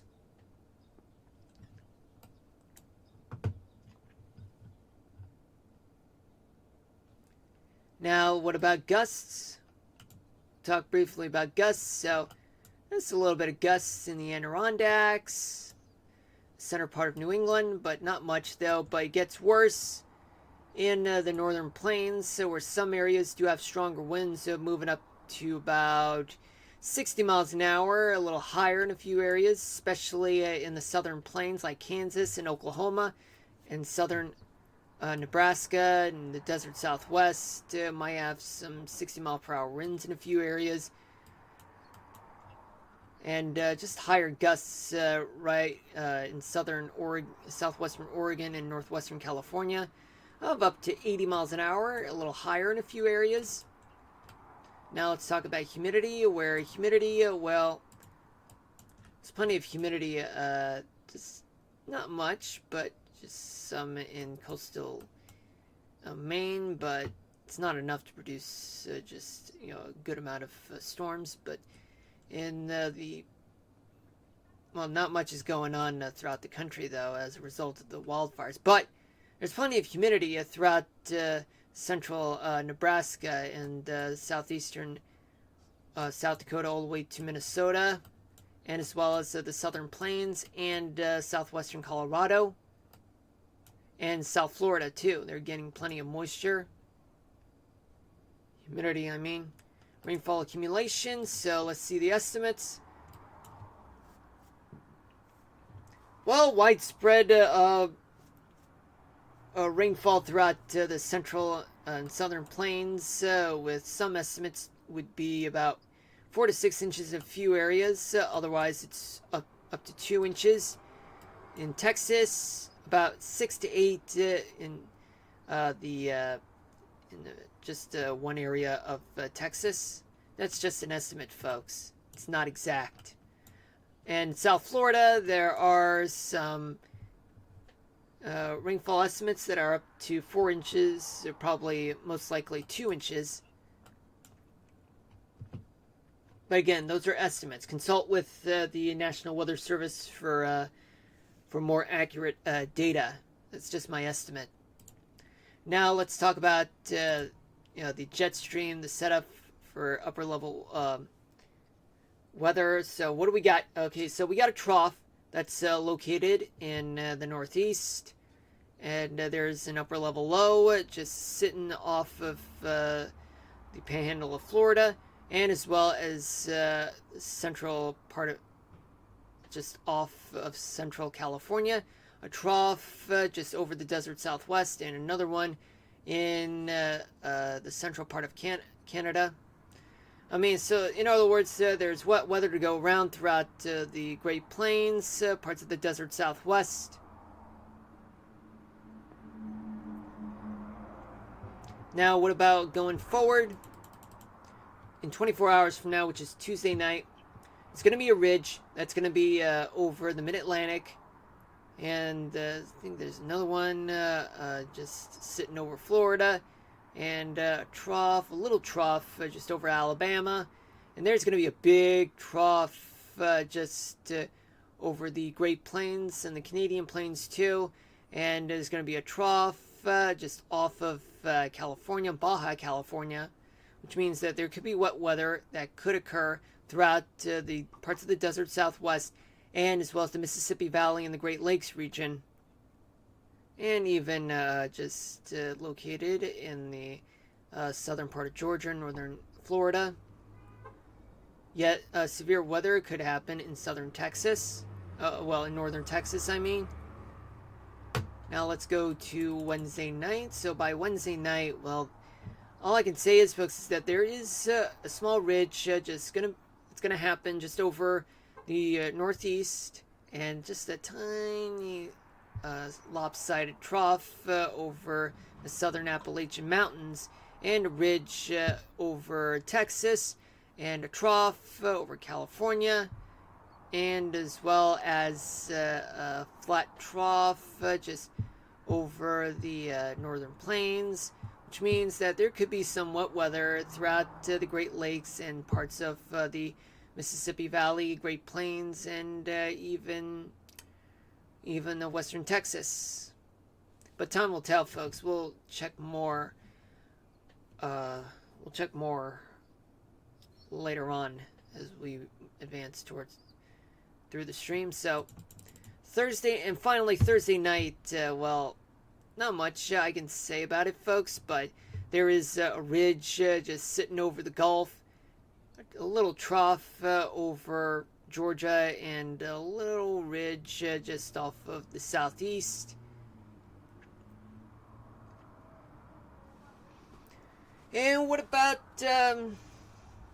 let's see, a trough just over California? Well, there could be, and another one in the Western Great Basin, and as well as the Northern Plains, which means that there could be some wet weather throughout the Rockies, but not gradual, but some may occur throughout the desert Southwest, but time will tell, and especially in Central Florida.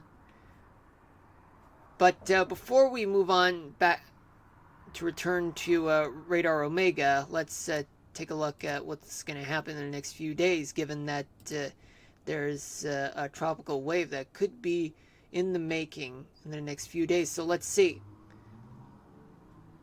So this is Friday. Let's go back. Okay, so this is right now. All right. We're going to see what's going to happen in the next few days. Okay, so this is for Tuesday afternoon, and it could occur throughout southeast and northern Florida. So this is what I'm talking about, folks. I mean, there could be something, a subtropical wave that could form into a tropical storm, but right now it's still too early, though. All right, could make landfall, but barely would make its presence as a tropical storm. But I mean, like, it could be just some big rainmaker. Might as well just keep an eye on it, folks. I mean, it's going to be a wet weather event for the most part throughout the southeast. Just so you know, folks. I don't know why I keep saying that. All right, so what do we got in terms of Radar Omega? So let's talk about what's going on with the models. Okay, let's talk about temperatures. So what do we got for temperatures? For tomorrow morning, plenty of warm lows throughout the south, throughout the Mississippi Valley. Cold front would be present throughout the Central Plains and the upper Mississippi Valley. Some warm lows throughout the desert Southwest. Plenty of chilly air throughout the Rockies and parts of the Great Basin. Mild temperatures throughout the Northeast. To advance towards tomorrow night, where there's going to be a lot of hot weather throughout much of Texas, in the southern part of the state, I should say, the desert Southwest and the Central Valley, California. But yeah, all that heat is going to make its presence towards the Ohio Valley and the mid-Mississippi Valley, and it could get really hot throughout the mid-Atlantic. And what about cold air? It's only limited to the Rocky Mountains, but there's going to be plenty of heat on the leeward side of the Cascades, though. Cold front will start advancing throughout the Great Plains and Mississippi Valley tomorrow. And what about Wednesday morning? So Wednesday morning, plenty of warm lows throughout much of the south, the Ohio Valley, the southern eastern part of the Great Lakes, and as well as the northeast and the desert Southwest too. But it's going to get really chilly throughout the Rockies and parts of the Great Basin. And also, it's going to be quite chilly in the northern plains as a result of the cold front that'll be moving its way towards the southeast.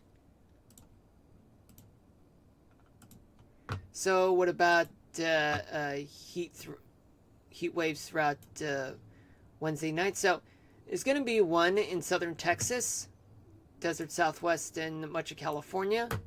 And all that heat wave, it's going to spread east towards the Ohio Valley, and the northeast is going to starting to get cooked. So you know, it's not good.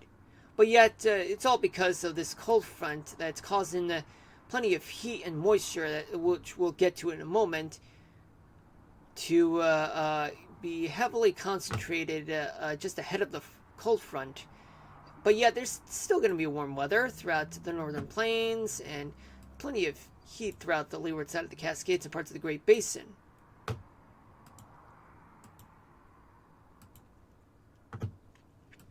Thursday morning, there's going to be plenty of warmth throughout Florida and southern Texas. Just warm temperatures throughout much of the South, Ohio Valley, and the Northeast. Oh, look at this. The Northeast is going to get a lot of warm lows. A little bit in the desert Southwest. Plenty of cold air throughout the Rockies. And some chilly air in the northern Rockies, too. But not as much as the Rockies, but in the northern plains, it's all just chilly. Finally, on Thursday night, there's going to be a lot of heat throughout Texas, the desert Southwest, California. And temperatures will start rising throughout the Northeast, particularly New York, Boston, Philly, Washington, Baltimore. Yeah, it's going to get really hot. It'll truly feel like summer, though.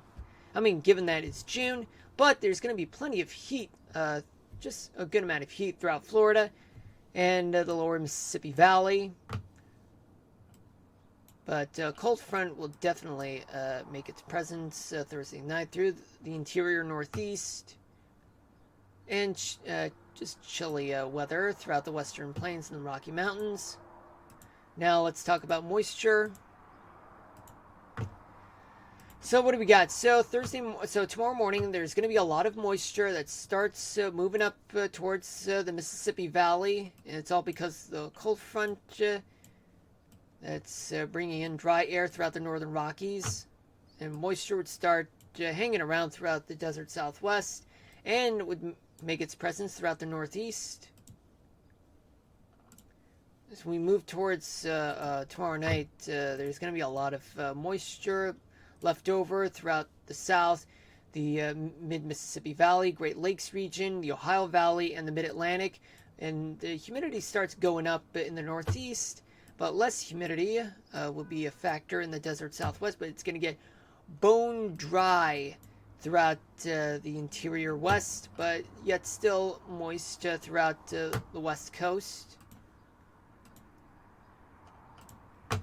Wednesday morning, a lot of humidity will be all over the South, the Ohio Valley, Mid-Mississippi Valley, Eastern Great Lakes, and more humidity would be in factor throughout the Northeast, and still plenty of moisture throughout the desert Southwest, and just a little bit in the West Coast, though. Now, what about Wednesday night?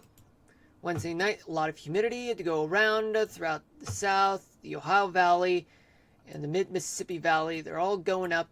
And in the Northeast, it's gradually going up. Way, way up. But yet, it's all because of the cold front that's going to start moving in the next few days. But yet, there's just a little bit of moisture that's going to be in place throughout the West Coast. But we'll just see about that. Thursday morning, plenty of moisture throughout the South, the Ohio Valley, and the Northeast. Well, the entire East Coast will get a lot of moisture. Cold front would still be around. But yet moisture would still be here in the northern plains, parts of the northern plains. Not much humidity throughout the West, though. But by Thursday night, there's going to be a lot of humidity throughout the South, the Ohio Valley, well, the East Coast. It's going to get a lot of humidity. And parts of the Great Lakes, good amount of humidity, as well as the West Coast. Now let's talk about convection with CAPE.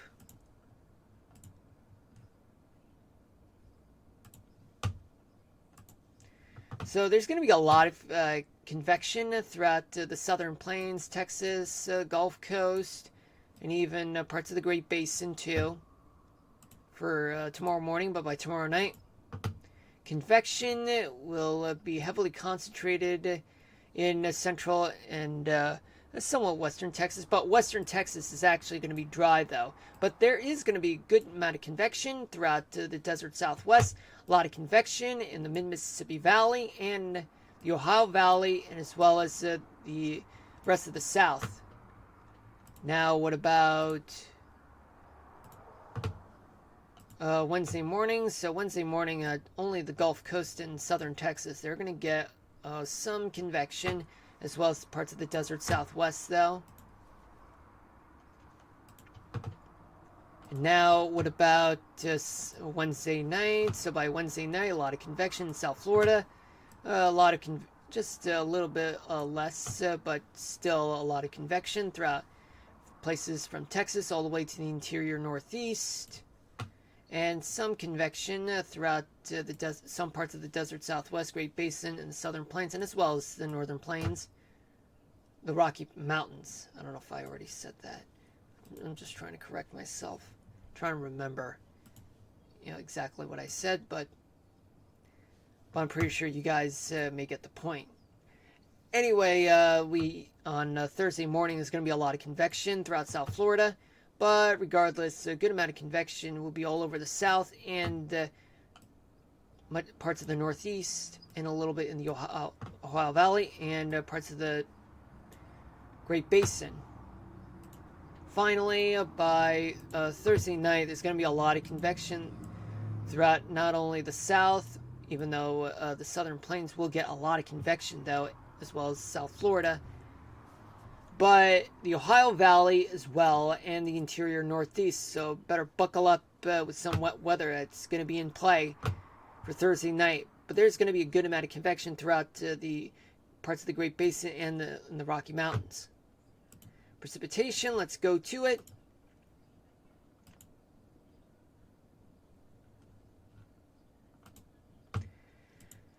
So this is what we got.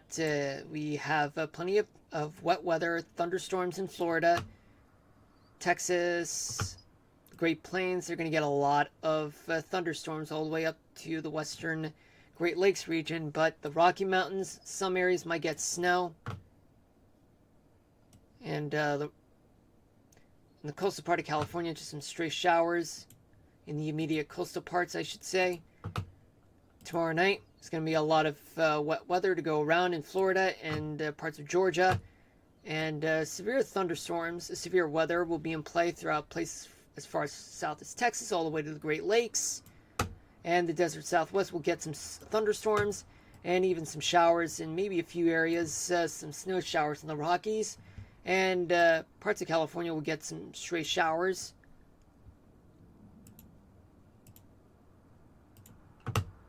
Wednesday morning, there's going to be a lot of wet weather widespread throughout the south, and as well as some severe weather throughout the mid-Mississippi Valley all the way to the Great Lakes, and plenty of wet weather, some in the form of wintry precipitation in the Rocky Mountains, some parts of the Rockies, but some areas in the desert southwest, they're still going to get moisture, and moisture would start moving in towards the Pacific Northwest, though, and stray showers in coastal California.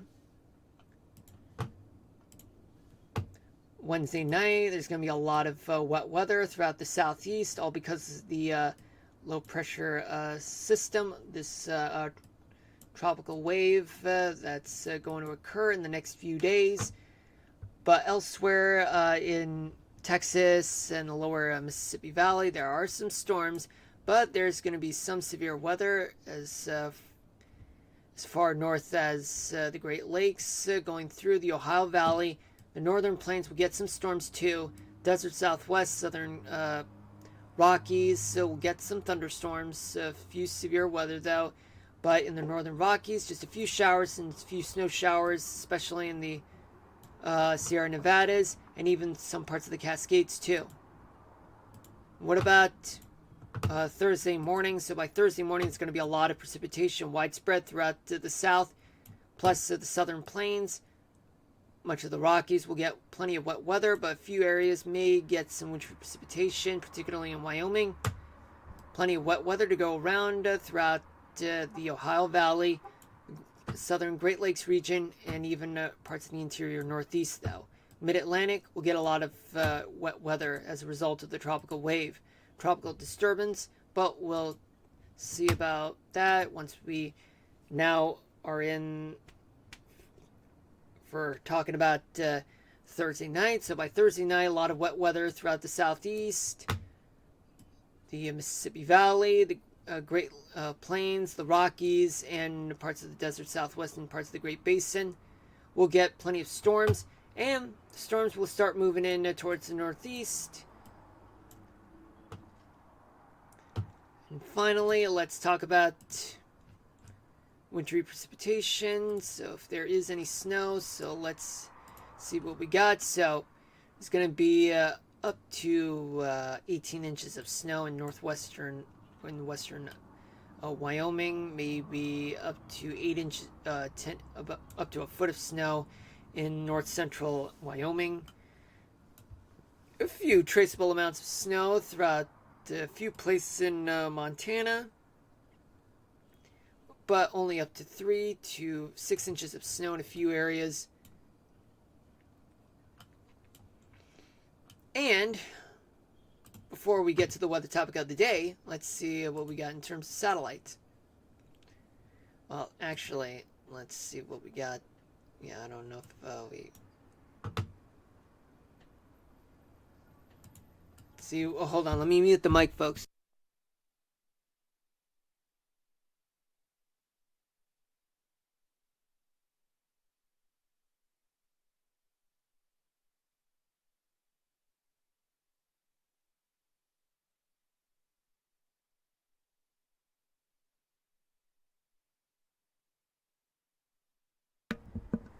Alright, I'm back. Okay, so what do we got? Okay, let's take a look at the water vapor imagery.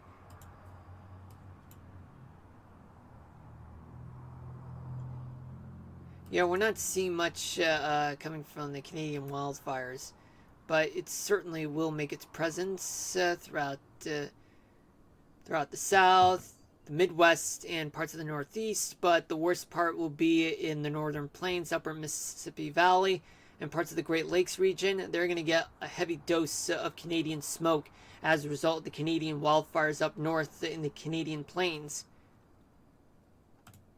But that's not the weather topic of the day.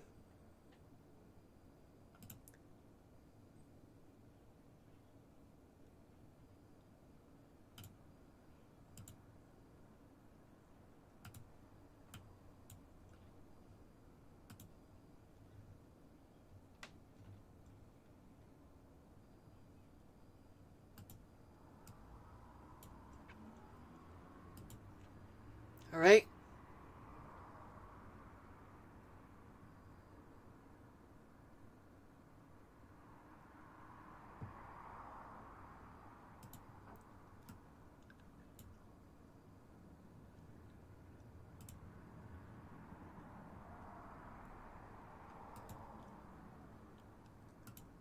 Yeah, I'm just gonna let it play out, folks. Okay, because the weather topic of the day that I got is that it's called a tropical wave. I mean, I know for those of you who may be watching this, like maybe no surprise and all, but still. Anyway, here's the weather topic of the day. So the weather topic of the day is tropical wave. Now, what's a tropical wave? Here he goes. A tropical wave, also known as an easterly wave, is an atmospheric trough, an elongated area of low pressure that moves from east to west across the tropics. These waves are often associated with showers and thunderstorms, and under the right conditions, they can develop into tropical depressions or even tropical storms. Well, folks, this may not be a tropical wave that you're seeing, but this is just an indication of a subtropical disturbance would be in the making and could potentially become a tropical storm. But according to the National Hurricane Center, the chances are still low, though. But it could change over time. All right, this is just as of 8:09 p.m. Eastern Daylight Time, Monday, June 2nd, 2025. All right, folks, I'm gonna call it a day, and I'll see you guys on Wednesday. I'm not gonna see you guys tomorrow. I'm going to take the day off of streaming. I've been streaming it for 5 straight days. It's time for me that I should relax and unwind. But until then, love you all. Peace out, everybody. Stay safe out there. And take care of yourselves and each other, everyone. Good night from the New York City area, signing out.